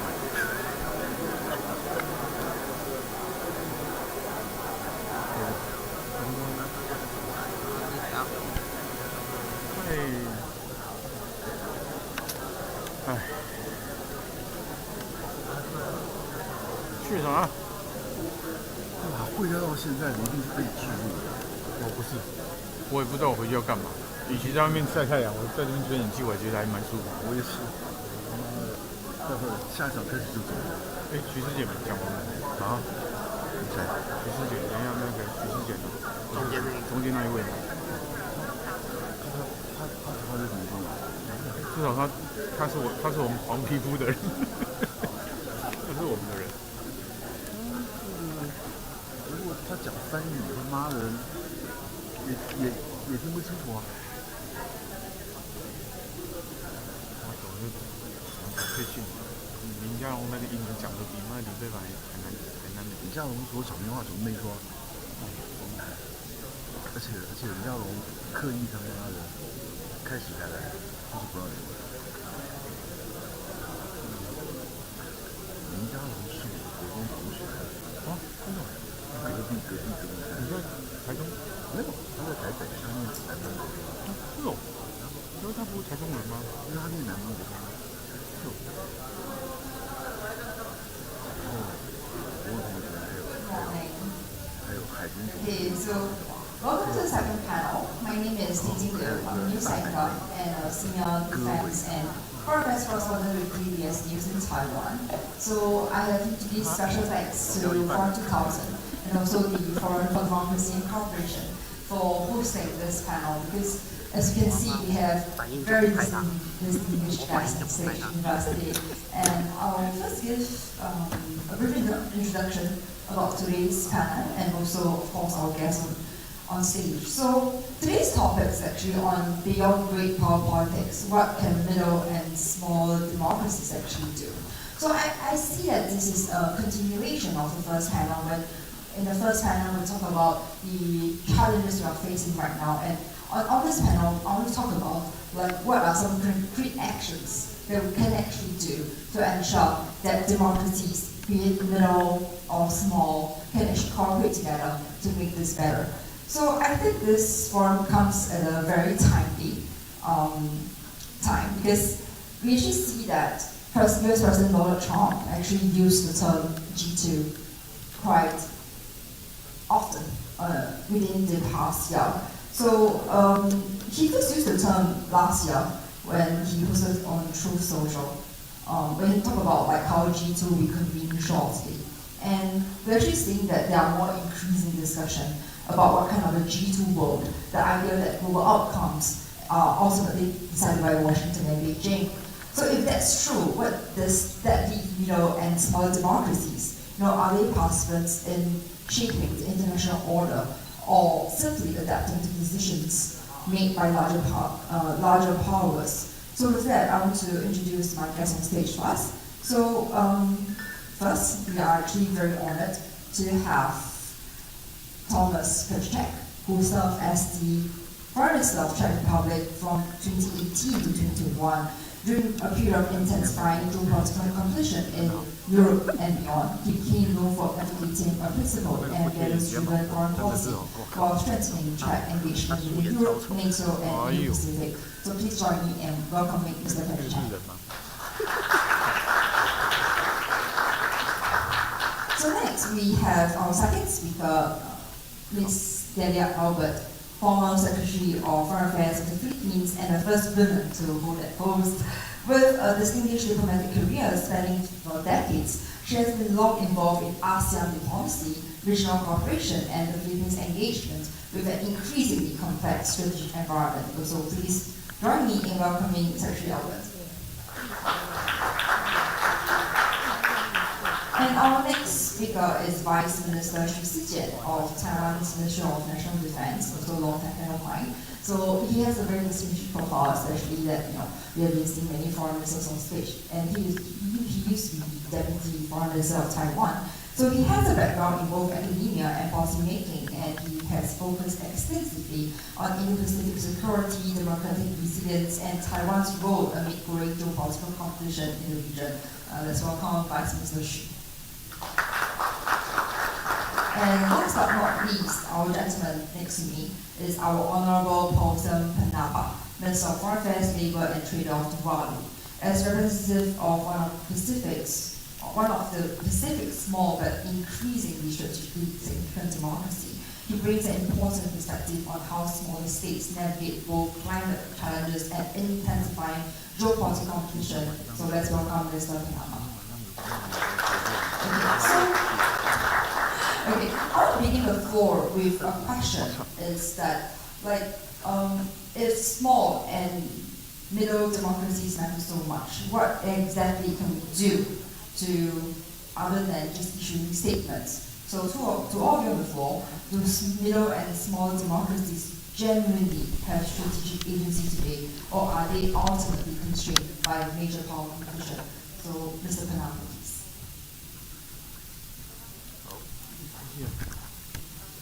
Thank you very much, sir. Excellencies, distinguished colleagues, ladies and gentlemen. Before I say a few words, I'd like to first of all thank the organizers as well as the government of Taiwan for having us here in Taiwan. It's great to be back here in Taiwan. I think this is probably my sixth time in Taiwan. On another matter, but the first time on this forum here. So thank you very much. Tuvalu is one of the smallest democracies, but also we consider ourselves the most determined. This session asks a question that resonates deeply with us. What can middle and small democracy actually do in a world shaped by great power rivalry? The program for this forum reminds us that democratic coordination is too often fragmented, even as geopolitical pressures rises. Yet, it also reminds us that much of the world's democratic future may depend on what we, the smaller democracies, are willing and able to do together. Let me offer Tuvalu's perspective, which is shaped by our vulnerability, but also by our conviction. First, small democracies are not spectators. We are frontline actors. Tuvalu lives every day with the consequences of global decisions which we did not make. From climate impacts to economic shocks to strategic competition in our region. But this has never made us passive. We have taken our place in the global climate diplomacy. We have championed ocean stewardship, and we have spoken clearly on the importance of democratic values in the rule of law. Our experience shows that small states can lead, and when we speak with moral clarity, and when we act with consistency. Secondly, coalition serves as a force multiplier for our efforts. The most effective coalitions for small democracies are those that are small enough to act and broad enough to matter. For Tuvalu, this includes the Pacific Islands Forum, the Islands of Small Island States, AOSIS, and cross-regional partnerships that bring together Indo-Pacific and European democracies. These coalitions allow us to shape outcomes on issues where we have legitimacy, on climate justice, maritime governance, labor mobility, and human-centered security. They also allow us to stand together when any one of us faces pressure or coercion.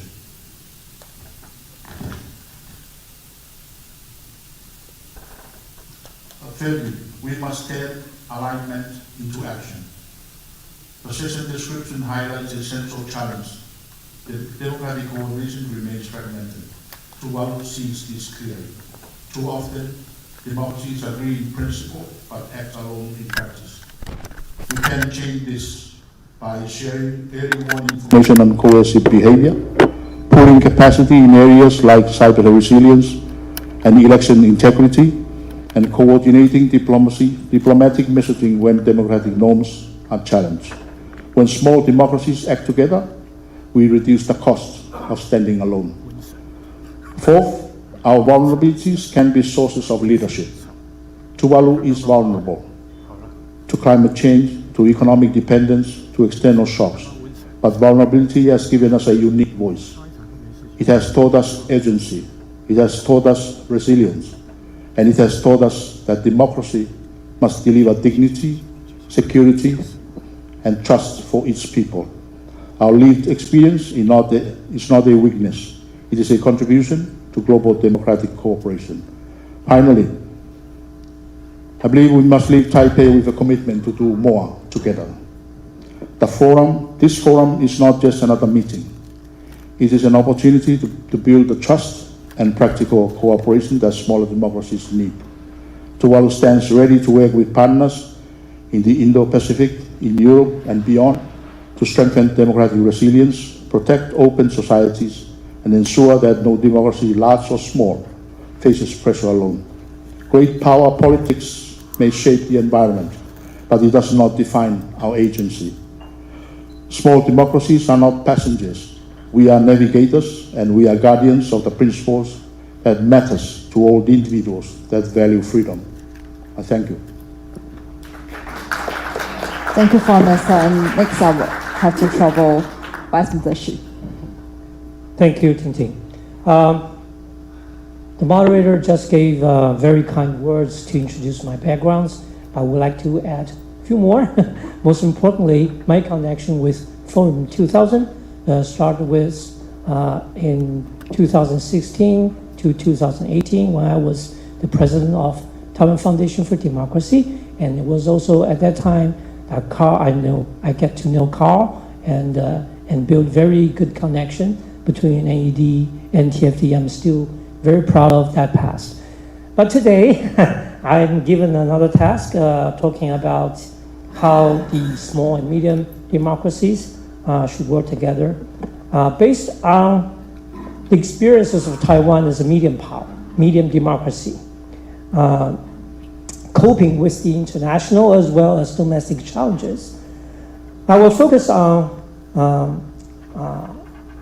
the connection between democracy and three other concepts: security, artificial intelligence, and resilience.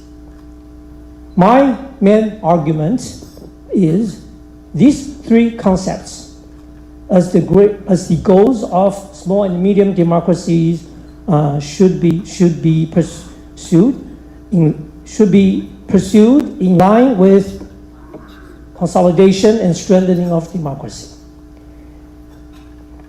They should be democracy-oriented and democracy-centered, not the otherwise. Here are my three points of my arguments. First, democracy-oriented security. There are also 3 points in each of these 3 points. First, democratic peace can only be earned through joint deterrence and the strength. Democracy cannot, democratic peace cannot be earned by just trying to make good connection with authoritarianism or totalitarianism. The second point is democracies should ally with democracies, not the totalitarianism or authoritarianism. And the third is democracies need to have strong commitment to defend themselves, to strengthen their own national defense. We should not depend on the protection of great powers. In short, democracy needs defense, and defense should work for democracy. My second point is about democracy-centered AI. AI is driving our economy right now. We are stepping into an AI-driven economic time. And pretty soon, AI will become another layer of our civilization. But AI should not dominate over the value of democracy. That's the point. So we should not allow AI to serve totalitarian or authoritarian purposes. So this is a risk. And second, in all the democracies, we should rein in big AI companies with ethics and transparency. And the third point is democracies need to collaborate on AI development. So to sum up, democracies do need AI. We need to win the AI competition. But AI should also serve democratic purposes, not totalitarian or authoritarian ones. My third point is about democracy-centered resilience. I'm going to talk about 3 kinds of resilience.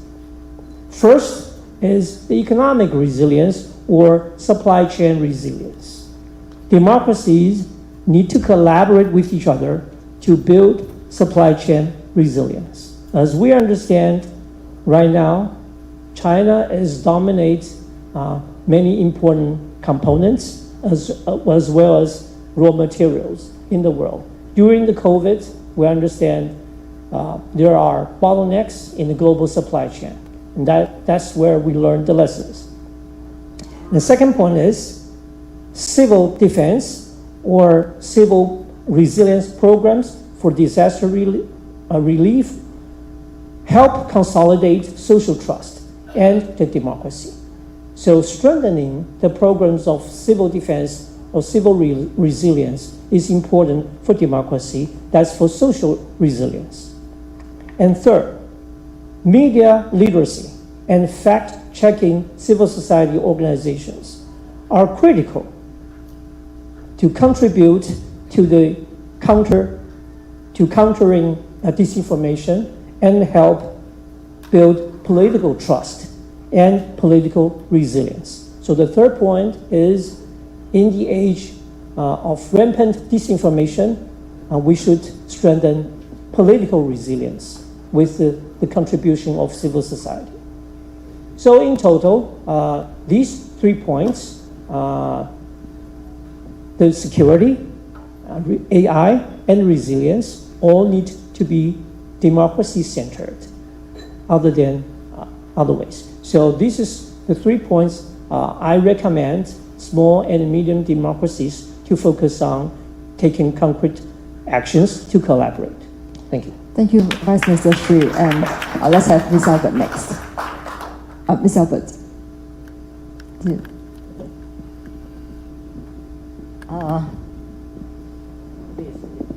Good morning.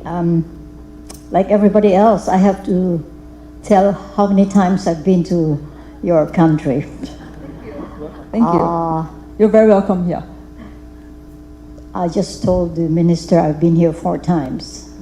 After all, we're next door neighbors. We're only a few hundred kilometers away from each other. The first time I came to chair the STAR initiative of APEC. Was that a cheer for APEC? No, Asia Pacific Economic Cooperation, as you know, where we have both Hong Kong and Chinese Taipei as regular members. And the Philippines is one of the 4 who started the ball rolling with the Asia Pacific region. And I remember the theme of our meeting in Kaohsiung was how to secure trade in the Asia Pacific region.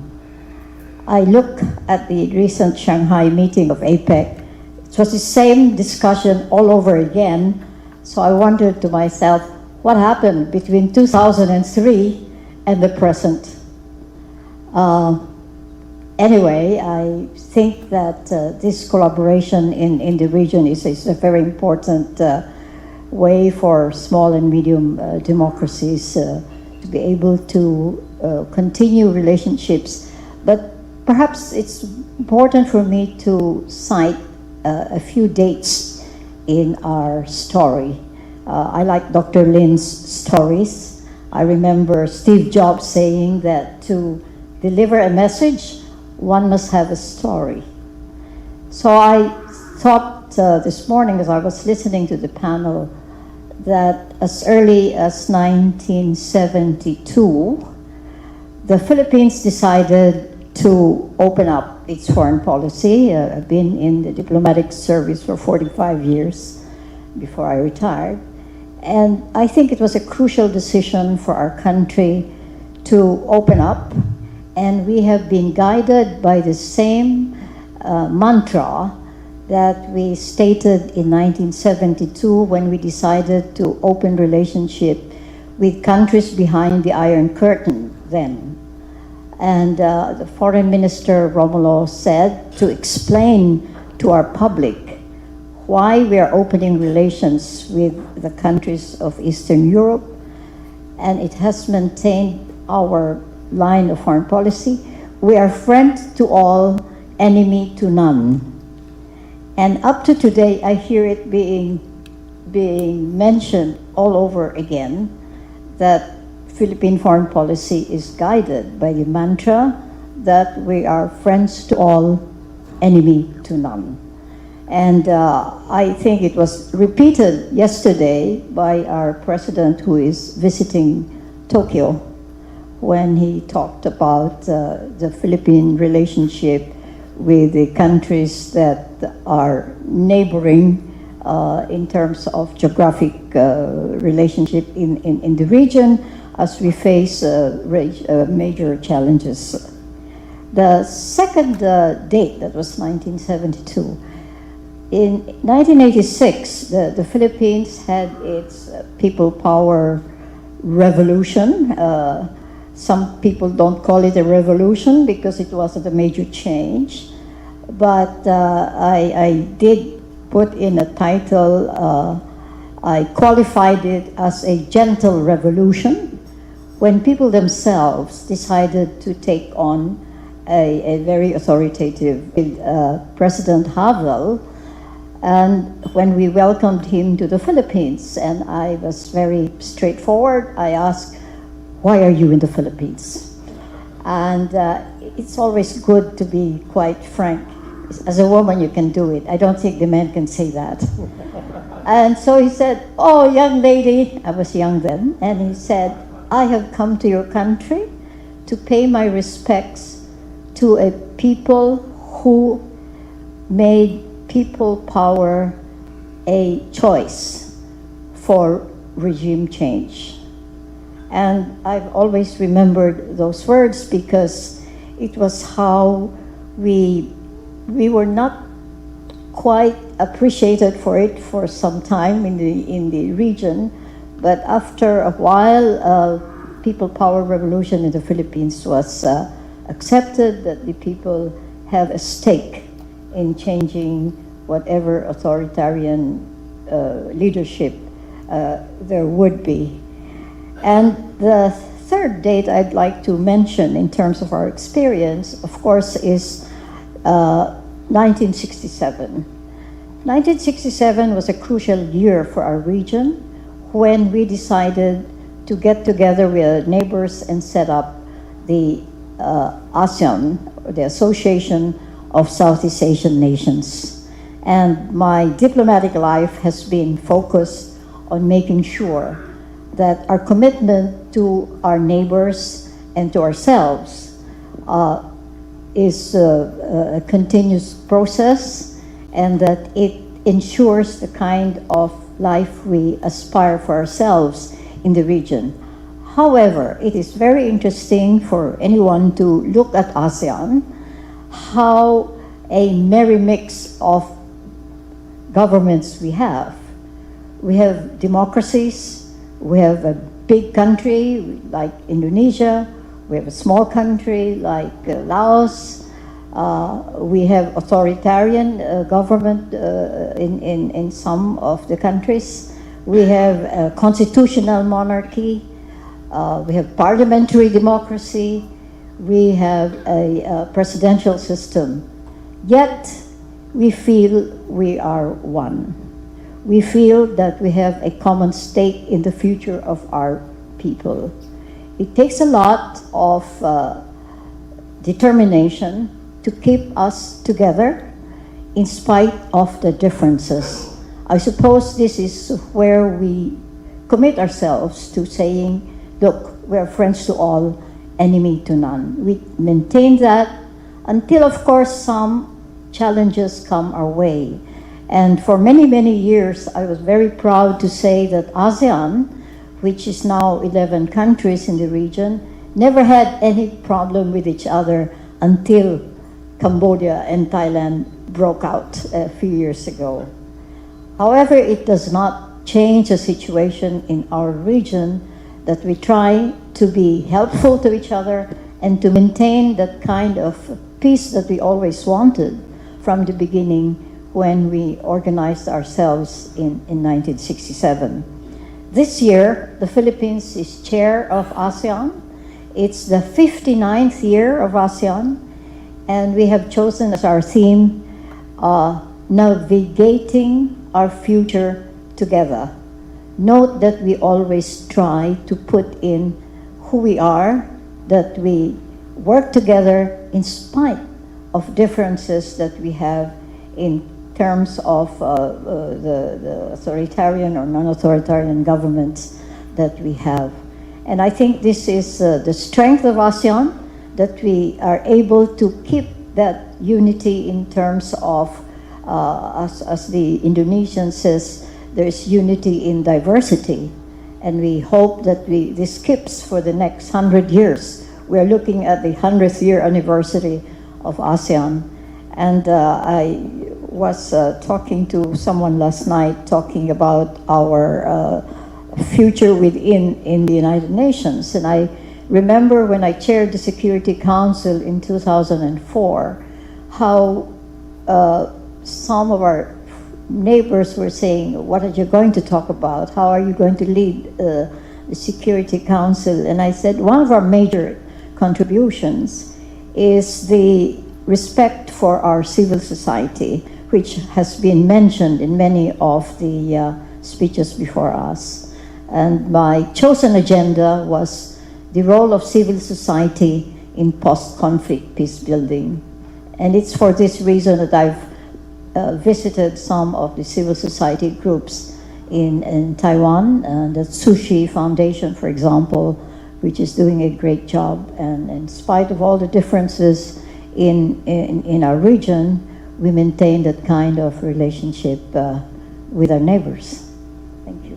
Thank you, Delia. So next up, last but not least, let's have Mr. Thomas for the chat. So can you share a perspective too? Good morning. First of all, I would like to thank to all organizers for putting this conference together. I think it's coming in a very important moment for all democracies, and I hope this is not the last time we are meeting, either in Taipei or somewhere else. Because I think that to discuss what smaller or mid-sized democracies can do is right now very important. What kind of strategic options are for us, what kind of challenges we are facing. But even though I would risk a lot, because it's always difficult to compete with Americans in storytelling, but I was inspired by Karl in the first panel, because I realized I'm a child of third wave of democratic revolutions. I was born in the middle. Before the fall of communism, I was always considering myself being privileged to grow up after the Velvet Revolution in Czechia, which brought not only freedom, but also opportunities for young people like me.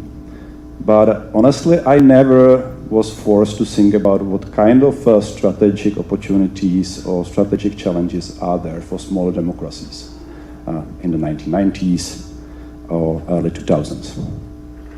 I was still growing up, so I was not probably thinking about it.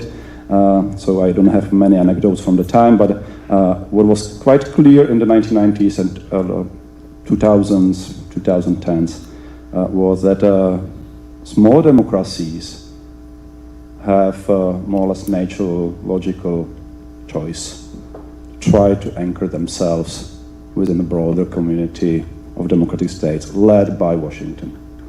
To some extent, it was a strategy of bang-bagooning. For me, I was witnessing our accession to NATO, to European Union. It was a kind of epic moment for my country to become part of the European family of democracies. However, since I think we are now facing growing challenges from within or from outside. We are witnessing fragmentation of the global order. We are increasingly facing the challenge of authoritarian alternatives. And we are also facing challenges within our democratic family. And there are, I think, two major traps for smaller, mid-sized democracies. First one is fatalism, or a feeling of victimhood. And here I would like to warn, actually, small democracies' agency is not in fact restrained by lack of capacities or capabilities. If I look at all the small and mid-sized democracies collectively, can you guess what is the size of our collective GDP? Is somebody having a guess? Any guess from the floor? It's 45 trillion US dollars. 40 to 45% of the global economy. Smaller and mid-sized democracies represent collectively the same as US, China, and Russia. When it comes to defense expenditures, smaller and mid-sized democracies are spending 800 billion US dollars on our defense. We are matching United States defense budget together. So the capacities and capabilities are not our problem. It's not a problem for our agency. It's a fragmentation of our cooperation. It's a lack of cooperation. The second trap, in fact, is that some of the larger, mid-sized democracies, but even small democracies sometimes are now tempted to mimic, to imitate great powers, especially when it comes to what we see as a moment of transactional politics. And I would like to warn that small democracies can't regain agency or protect agency by behaving like smaller versions of great powers. I think we need different strategy. And what I would like to propose here is also an alternative democratic strategy framework I call APICS. Because I think small democracies actually together can show that they have something to offer to the world. And what APICS means, first, it means agility. Actually, smaller countries, mid-sized countries, are faster to adapt, faster to come up with new ideas. But small democracies also are strong in principled engagements, or we can call it sometimes principled flexibility. Not flexible principles, but principled flexibility. It means that we are very much rooted in a world or the ideas of rule-based order, rules, laws, and we need to protect it. Especially non-European smaller democracies have strong legitimacy when it comes to protecting principled engagement. Innovation is the third one. Not only technological. We are speaking a lot about technological innovations. What we need today in a world defined by the crisis of multilateralism is policy innovation, testing new ways of governance. We need to think out of the box when it comes to way how to engage with other democracies, how to cooperate. It brings me to the fourth point, which is collaborative frameworks. Small democracies usually realize that they cannot do much alone. So that's why they are having collaborative approach in their DNA. And that is the way we need to also identify our opportunities in a collaborative way, not as unilateral options. And lastly, very often we forget that for democracy, solidarity is important. And I think we need a normative framework. We need to bring a new proposition, value proposition, which is rooted in solidarity. And to conclude, I would like to also stress that small democracies right now, those who are not trapped in these two potential risks, are actually thinking in a way how to use, without naming it, this framework through promoting different multilateral frameworks of cooperation. I think multilateralism is not a replacement here for multilateralism. It is something that can bring new ideas, and democratic multilateralism, I think, is the way how to strengthen our agency and how to protect democracy in the challenging world we are facing right now. Thank you. Okay, so time now is 11:09, so that leaves us around half an hour. So my plan is actually I want to open more time for questions for Q&A, or probably 15 minutes there. But right now, I'll just go through a quick round of questions and let's open to the floor. So I want to ask actually Vice Minister Xu, is that Taiwan is often discussed as a security challenge. But from Taiwan's perspective, what practical forms of democratic cooperation has actually proven to be most meaningful? Well, as you understand, Taiwan usually is not a member of ordinary international organizations or international major forums. We should, first of all, we have a very vibrant civil society. This is the strength of Taiwan, and we should make the best use of it to have more forums like this to interact with actors from around the world, including our neighbors. and to promote the trust of each other. So that's first. Second, we are one of the best country in the world to have the best technology, and that's the strength of Taiwan. We should make the best use of that.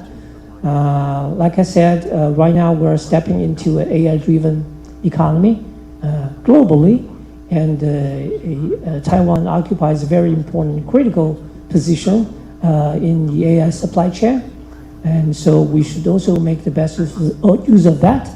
As I said, we should promote supply chain resilience among democracies. So this is also a concrete step we should take. And the third is Taiwan occupies a critically important position in global security. Maintaining the peace and stability across the Taiwan Strait has to do with the global stability and prosperity. So we should urge other democracies to contribute in their own way to deter the next war from happening, especially across the Taiwan Strait, and also help stabilizing the peace and stability across the strait. I think that's the common interest of all democracies, including big, medium, and small democracies. Thank you. I'm so glad you brought up the concept of security. So I'm going to ask Mr. Panapa here, is that when you talk about smaller states like Tuvalu, security threats are actually not only military, but how do you see the relationship between climate vulnerability and geopolitical vulnerability, and how does Tuvalu, as a small island democracy, plan to navigate through it?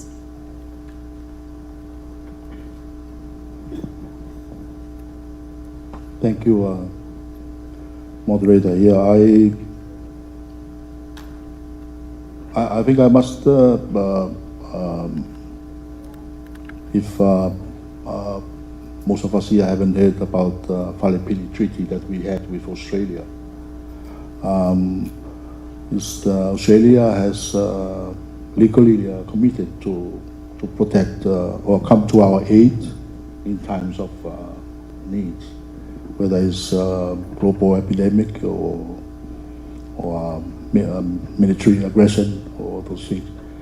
So, yeah, I know we are vulnerable to everything, including climate change, and so we're going to rely on our other democracies, especially like Australia and New Zealand, and of course our the region, the Pacific region, where we have the Pacific Islands Forum, which consists of about 19 states at this point in time. So, yeah, because we are so small, we can only disappear, or we are nothing in the global stage. So it's very important to group up together, and the more countries are involved, then the more give us more power and ability to leverage issues that we want to put across.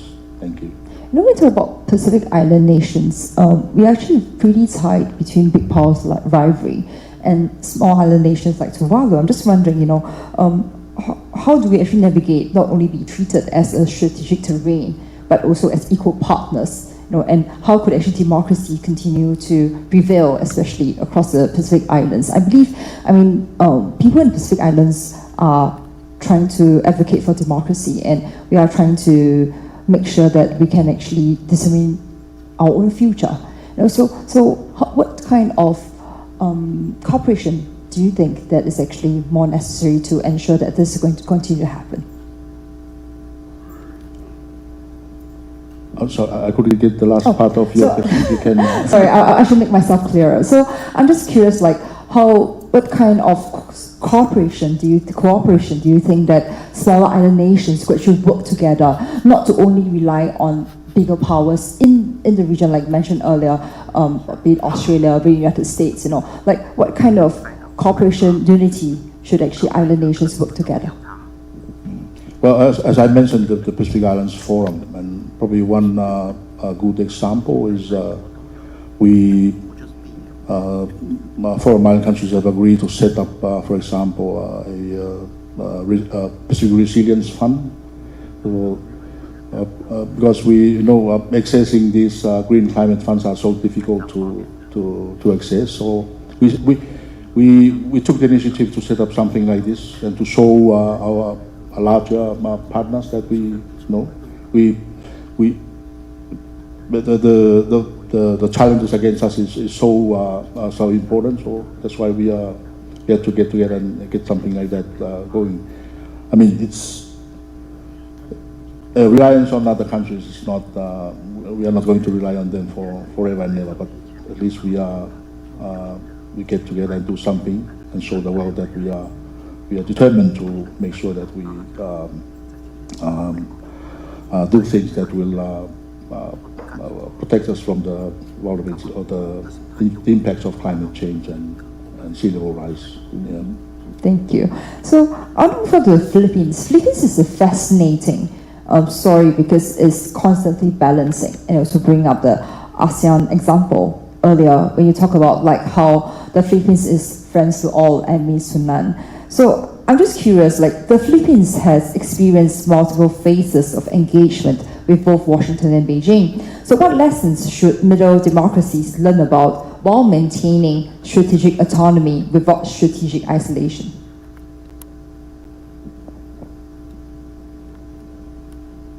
Yeah, I remember in 1991, we worked around our, of course, our national interests, but at the same time, I think the element that really keeps us moving forward is the fact that we are part of a bigger community. I remember when we were struggling how we would move ASEAN forward, and the main link was the cooperation. From the beginning, it was cooperation. We realized that we needed something more than cooperation to strengthen our own national positions in the global arena. So we decided next step is integration. So as late as 1992, we decided, hey, how could we compete with the rest of the world that's moving forward? So it was a very sensitive but very important political decision that we would integrate the economies together. And it took quite a difficult persuasion because the levels of development among the ASEAN countries is so different. You know, one would have 1 billion people, the other one we just have, I mean, if you look at Timor-Leste, who just joined us last November, or Brunei, big and small, that's who we are. And when we felt more confident about ourselves, we decided, well, we can be a community, and we progressed from a small community to a big community, which meant also giving up a lot of our own limited interest for a bigger cause, which is ASEAN.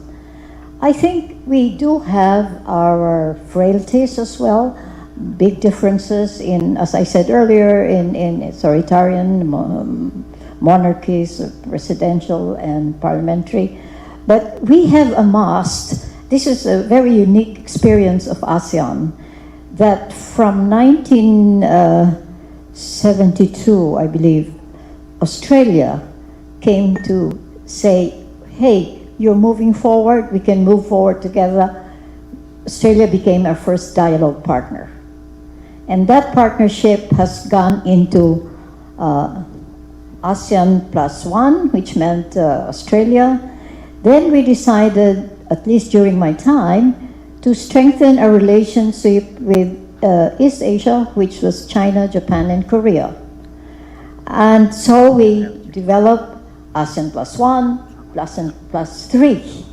And this has really proven a very useful tool for us to keep the momentum in terms of growing our own economies and keeping the region safe, and at least as far as the relationship with these countries are concerned.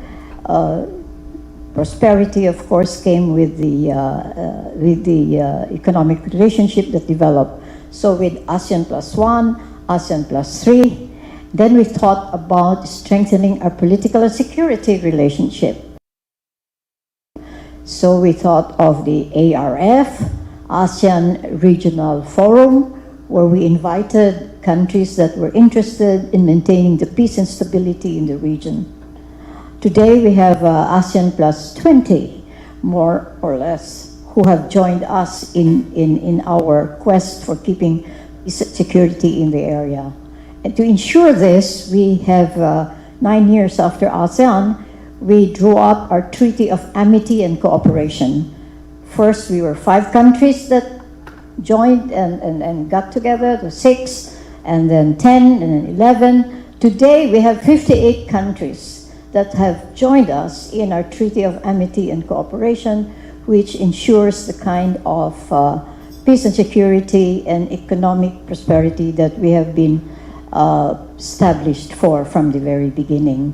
So it's a moving forward, progressing. We do have our issues, but the fact that we also drew up our charter to keep us together intact. And I think this is a major accomplishment for small and medium-sized countries in the region to be able to cope with the rivalry that we find together. We are proud to be able to invite both Mr. Trump and Mr. Xi Jinping in the same forum. And this, to us, is a very it's a uniquely ASEAN way. You hear a lot about ASEAN way. What is the ASEAN way? It somehow, and if we have issues, we do say so. In the same way that we are mainly right now dealing with our issues in the South China Sea or West Philippine Sea, but we believe in the maintaining the importance of respect for international law. And this is where even we brought our own neighbor and in the region to the International Court of Justice. It doesn't mean we are no longer friends. It means we maintain that relationship, but if we think that there is a challenge to our national interest, then we go through the legal means, which is the tribunal court in The Hague, because we are one of the early signatories to the UNCLOS, United Nations Law of the Sea. And this is what, to me, strengthens the unity and cooperation in keeping the peace and prosperity of 11 countries, so diverse, but yet united. I want to ask Thomas about, I appreciate how you bring up the idea of APEX earlier, and also how, the number of 45 trillion USD of how actually, 45 trillion USD of how democracies usually combine. That actually is a very proving number of how much soft power and how much cooperation could actually come up, when democracies unite together. But I'm just curious, from a European perspective, can coalitions of medium-sized democracies still meaningfully constrain larger powers? It's a difficult question. It's a difficult question, but I think they could. They can. And not only because of the size of their economies. Actually, this 40-something trillions is excluding United States. It's only smaller democracies or mid-sized democracies, like Japan, European countries, Canada, Brazil, South Africa, Taiwan. And I think what is the major challenge for the agency here is really that we don't have coordination mechanisms in place to allow us, for example, to work together on how to address issues, for example, like economic coercion of big powers. Because if I look at the toolbox we are seeing right now, it is increasingly transactionalism. So I give you a little, give me more. That's the logic Donald Trump is introducing. And Xi Jinping, Vladimir Putin, and many others are saying, yeah, that's great. I want this as well. Okay, I come in the moment when you are vulnerable and I will try to extort something from you in exchange for something. So transactionalism is, in a way, very ugly method. Economic coercion is another tool major powers are using. And some unilateral imposed rules is also like right now a challenge for us. And in all cases, I think what is missing is first that small democracies do not have a coordination mechanism how to not only manifest but deliver on solidarity. So, for example, we faced the situation. We have friends from Lithuania. When Lithuania established, allowed establishment of Taipei office in Vilnius, was facing economic coercion from China. And it took us, even within the EU, a couple of weeks, months of debates how to react to the economic coercion against one of us. And there were issues, okay, are we going to do something for Lithuania? Is it their fault? No, I think that's exactly what the big powers are expecting, that we are divided, we will not react in a concert to these kind of like pressures they are exercising to get what they want.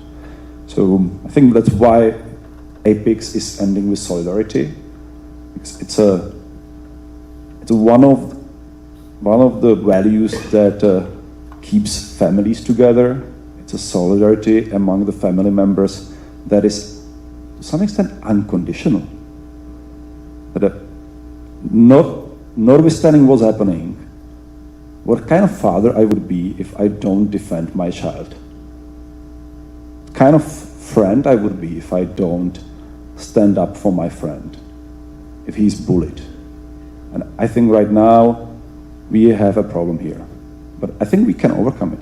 I think more and more these discussions we are having here and elsewhere are showing that people like Canadian Prime Minister and many other leaders from small or mid-sized democracies are able to stand to the big guys and saying, no, this is not the way the world will work. Collectively, we are proposing something different and we are able to defend it. And that's inspiration for us, I think. Mark Carney, what he did in the past, and many others are courageous enough to stand up and say, no, Donald, Xi Jinping, Vladimir, no, this is not the way the world will work, because we together can face you. Yeah, sure, of course. So this panel is very interesting. There are actually, we're talking about small, medium democracies. So just think about this title of this panel. There are two layers of game involved. One layer of game is democracy versus non-democracies.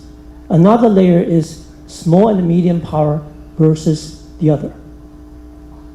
So we're playing two layers of games. So just reminding everyone here, think in that way. Thank you so much. It's very difficult to navigate, but I believe with courage and with support, democracy will prevail. And I believe we have around 10 minutes for Q&A, so I'll open the floor. It's very bright from up here, I can't really see. So, raise your hand and please identify yourself and which agency or unit are you from, and also please direct to who you want to ask. Okay, so I see a lady here. Yeah, please pass her a microphone if possible. Yep, it's coming to you.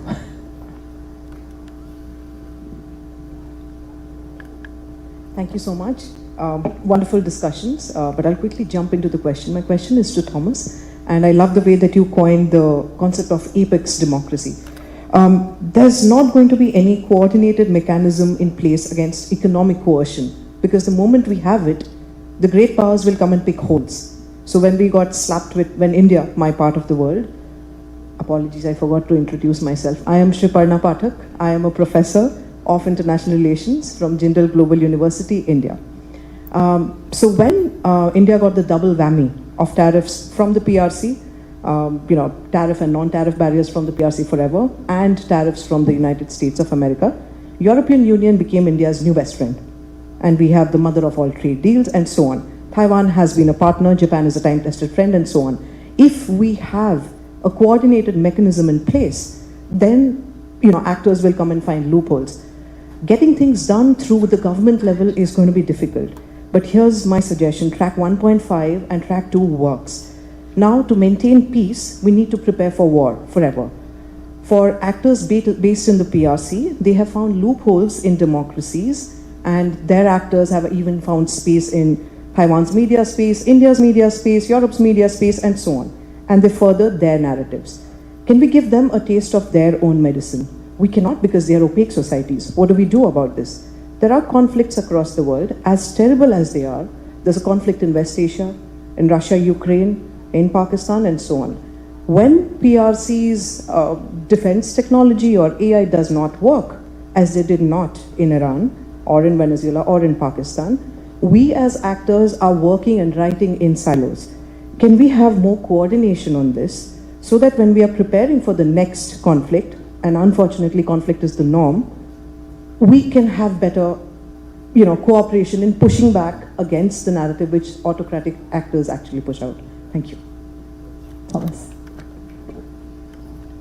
Thank you for the comment, and I take it more like a comment. And sorry, I haven't actually included India in the small and mid-sized powers. So I took India that if we have India in this group, the collective GDP and military expenditures will be even higher. So I see India already as a great power. And on the track 1.5 and 2 of, let's say, coordination, yeah, I agree. I didn't mention that, for example, what will be important for us is to strengthen our capacity to defend through social resilience against these actors, but also to turn it against them to some extent. We need to be able to penetrate in the information space, to try to not only explain our population what is happening and to mobilize the public support for what we need to do, but also to try to penetrate there. And I think there's one principle we are not effectively using in our reaction, and it's the reciprocity. It's one of the historical central diplomatic mechanism, reciprocity. For example, why I should allow Russian, Chinese, Iranian media outlets, influencers to penetrate my information space when we cannot do the same. We don't have access to information spaces in authoritarian regimes. So I think that's just simple reciprocity, which should be applied more rigorously than we are applying. And to address your core question about the weaknesses of our coordination when it comes to coercion of big powers, there is still a lot to improve. Honestly, we are probably not as fast as we should be on putting in place the principles or mechanisms of solidarity, protecting smaller actors that are most vulnerable, like Taiwan right now, or other frontier democracies that has been discussed in the previous panel. Yeah, I think we need to think about more of a, I won't say automatic, because we will not have automatic mechanism, but more credible ways how we can bank together when the need is. And I'm happy to hear that India is also thinking in this way. Thank you. Can I follow, although the question is not addressed to me? a few things. On the economic and security side, medium power like us, we should diversify our dependence on big powers. Oh, I have to say coordination among small and medium countries is difficult because it's very costly. And it takes leadership to be able to coordinate. And usually we depend on big power to be the coordinator. But here we exactly would like to diversify from our dependence on big power. So someone needs to play the role of leadership, and that's difficult. So unless you have a family like ASEAN, you take turns to be the chair. Otherwise, it's difficult. But diversify our dependence on big market or big power is a good strategy. That's something we can do from now on. And gradually, when you diversify your dependence, and you actually have more chips in the bargaining. So that would be a great strategy. And then a quick comment. Just a comment on India. The Philippines today is the coordinator of ASEAN-India relations. And talking about diversifying, etc., we have been working with India on the BrahMos, what do you call it, missile. So we're not just looking at one or the other, we're looking at our partners. And to me, this is the wonderful thing about ASEAN, that we can go to India, and we do have a very good relationship. I just came from India, actually, and because we are the dialogue coordinator, where one country takes care of one relationship. I did ASEAN-EU for about 4 years, and we were able to establish the ASEAN Center for Biodiversity, etc. Now with India, we have a very robust defense cooperation agreement going on. And in fact, I think they have just tested the latest, I don't know what it's called BrahMos or missile. So we, in spite of being a member of a bigger whole, we are, one has to remember that ASEAN is not like the EU. We don't have a supranational body that will dictate to what we should do among the members. We are more or less working on our own in terms of our interests. And to me, this is part of what we wanted ASEAN to be. We don't have a national parliament like the EU. We don't have a common security agency like NATO. And that's why we can deal with India directly, and the rest of the members don't have to object. We can do it because we are independent in our own right to be able to deal with our dialogue partners. And India is one. And fortunately, this next few years, we are coordinating ASEAN-India relations. Right. Any more questions from the floor? Okay, there's one there, a gentleman there. Please pass him a microphone.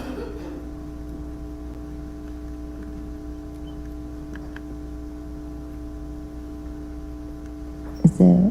Yeah. Hi, my name is Jack Lee. I'm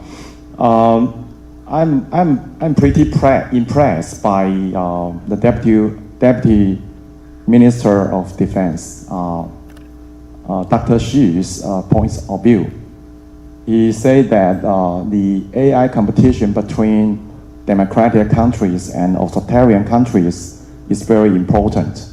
And because as we know that in China, the Communist Party used the AI to control the people's life. They use AI to expand their military capacity to, invade some kind of, sovereignty issue like, with Philippines, with Vietnam, in southern China Sea. So, in the United States, the Joe Biden administration, they do have a kind of AI regulation or AI or technological regulation toward China. But right now, Donald Trump administration try to make a deal with China. So the regulation might be decreased or decline. So what are we gonna do to, to face, the new situation? Is that possible that the democratic countries to organize or to cooperate with as a kind of non-red or democratic supply chain in the whole world? Thank you. Thank you, Mr. Lee. I believe his question is about how democracies should actually work together to ensure a democratic AI and whether that's possible in terms of supply chain. Is there anyone who care to take the question? I will go first, but I also would like to hear the opinion from other panelists. Thank you, Dr. Lee's question. Jack is a good friend of mine. I think like I said, following my own point previously, to diversify, first of all, you have to be strong yourself. So in the game of AI, Taiwan, as I said, Taiwan plays a very important and critical role in the global supply chain. So that's our basically bargaining chip. When you have something people want, then you have bargaining power. So this is very important. So you have to build that on your own. The reason why Jensen Huang comes very frequently to Taiwan is not because his family is from Taiwan, it's because he needs to buy components from us. Okay, that's where our bargaining chip is. And when you have that bargaining power, then diversify your markets. This is very important. So we hope that our European friends can also expand their AI industrial capabilities so that we can diversify our market. We can sell more to Europe. So diversification, again, is the key word. When you have diversified markets, then you talk about coordination or collaboration. When your market is focused in only one country, it's very difficult to talk about that. May I mention something that came up very recently? I don't know if you've heard about PAC Silica. Yeah. Well, we just signed up to be, I think we're the only second ASEAN country, second to Singapore. Only Singapore and the Philippines out of 16 countries have signed up to PAC Silica.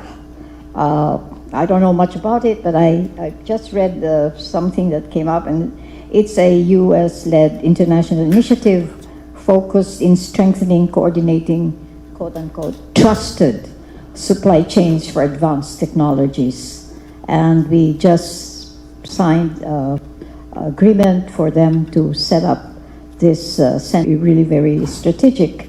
And it's specially designed for semiconductors, artificial intelligence, infrastructure, critical minerals, advanced manufacturing, logistics, and associated energy and data infrastructure. I don't know much about it. We just signed to it. There are 16 countries that have signed, and 2 countries are observers to the eventual signing, which is Taiwan and Canada. So I can say that I admit I don't know much. It hasn't been we just signed it a few weeks ago, but Philippines is a signatory to PAC Silica. I just wanted to follow on what the Deputy Minister said, that first of all, I hope myself that Europe will catch up and there will be more options for diversification. But what is also important to look at, there is actually a lot right now happening at the level of middle powers when it comes to AI. India, for example, is increasingly important actor in this field. EU-India has launched last year a very close cooperation on developing industrial AI, but also general AI together, meaning that you combine together 2 large data markets. But I think there is one issue, and it's not only about China. I think in general, in this era, it's important that as a smaller, middle-sized countries, we keep our autonomy and also we protect our sovereignty over how our data are accessed, how others can work with them. Look, for example, right now we have not only issue with China when it comes to AI, we have increasingly in the digital era in Europe issue with the approach of American administration, questioning our own regulation and legislation, protecting our citizens, for example, when it comes to their data and their privacy. And I think that this is among partners not nice to see, that your democratic ally is actually attacking your sovereign decision how to work with, for example, data protection. So this is one more issue we need to focus on, and that's where other partners like Canada, like Australia, India are coming into play to help develop alternatives and to strengthen our autonomy. Okay, a real quick comment from Mr. Panapa. Thank you. I won't comment too much on AI because it's still pretty new to our part of the world. But I want to just to relate how the influence of China in the Pacific. As you will know now, there's only 3 Pacific Island countries that have relations with Taiwan. And it's last night during dinner I asked Jacob whether a lot of countries, Pacific countries now are switching alliance to China. Is that a loss to democracy or? Yeah, but I thought we thought so. So what can we do? What can we do to or this forum? Should we work on trying to get them back to?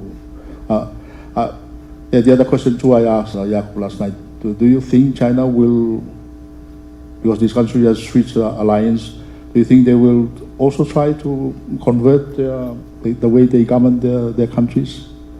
That's something we don't know, but maybe somebody would have some knowledge on that, and welcome to share that with us. Yeah, just want to add that. Thank you. Thank you, Mr. Panapa. So I'm afraid we are run out of time, so I really have to end this forum. And once again, let's give a warm welcome of applause to our guests on stage for their very, very insightful comments today. Okay, so with that, I will conclude the second panel, Beyond Great Power Politics and What Can Middle and Smaller Democracies Actually Do. So I believe the conclusion for today is that, well, we need to unite, we need to work together, and we need to diversify. Thank you so much.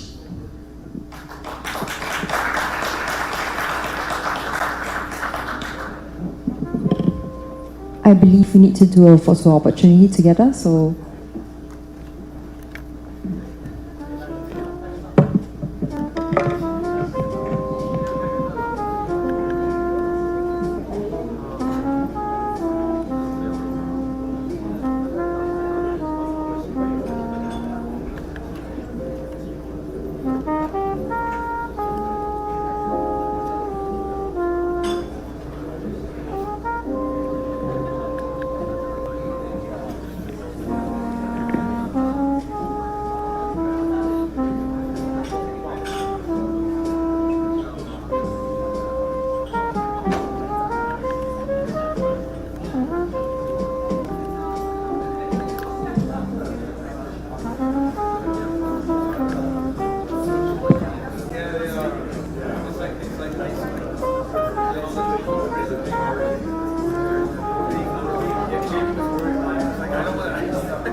对不起，不好意思，先生，不好意思，先生，对不起 ，sorry， 对不起。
对。对。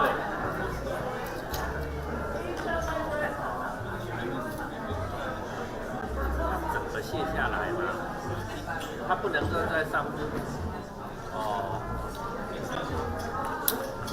好。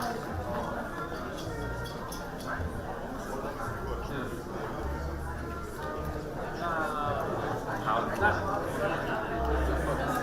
要不然就你看下礼拜1、2，看你尽快了，因为他是说因为他怕之后就开始会有飘雨，所以说比较方便的话就是尽快。好。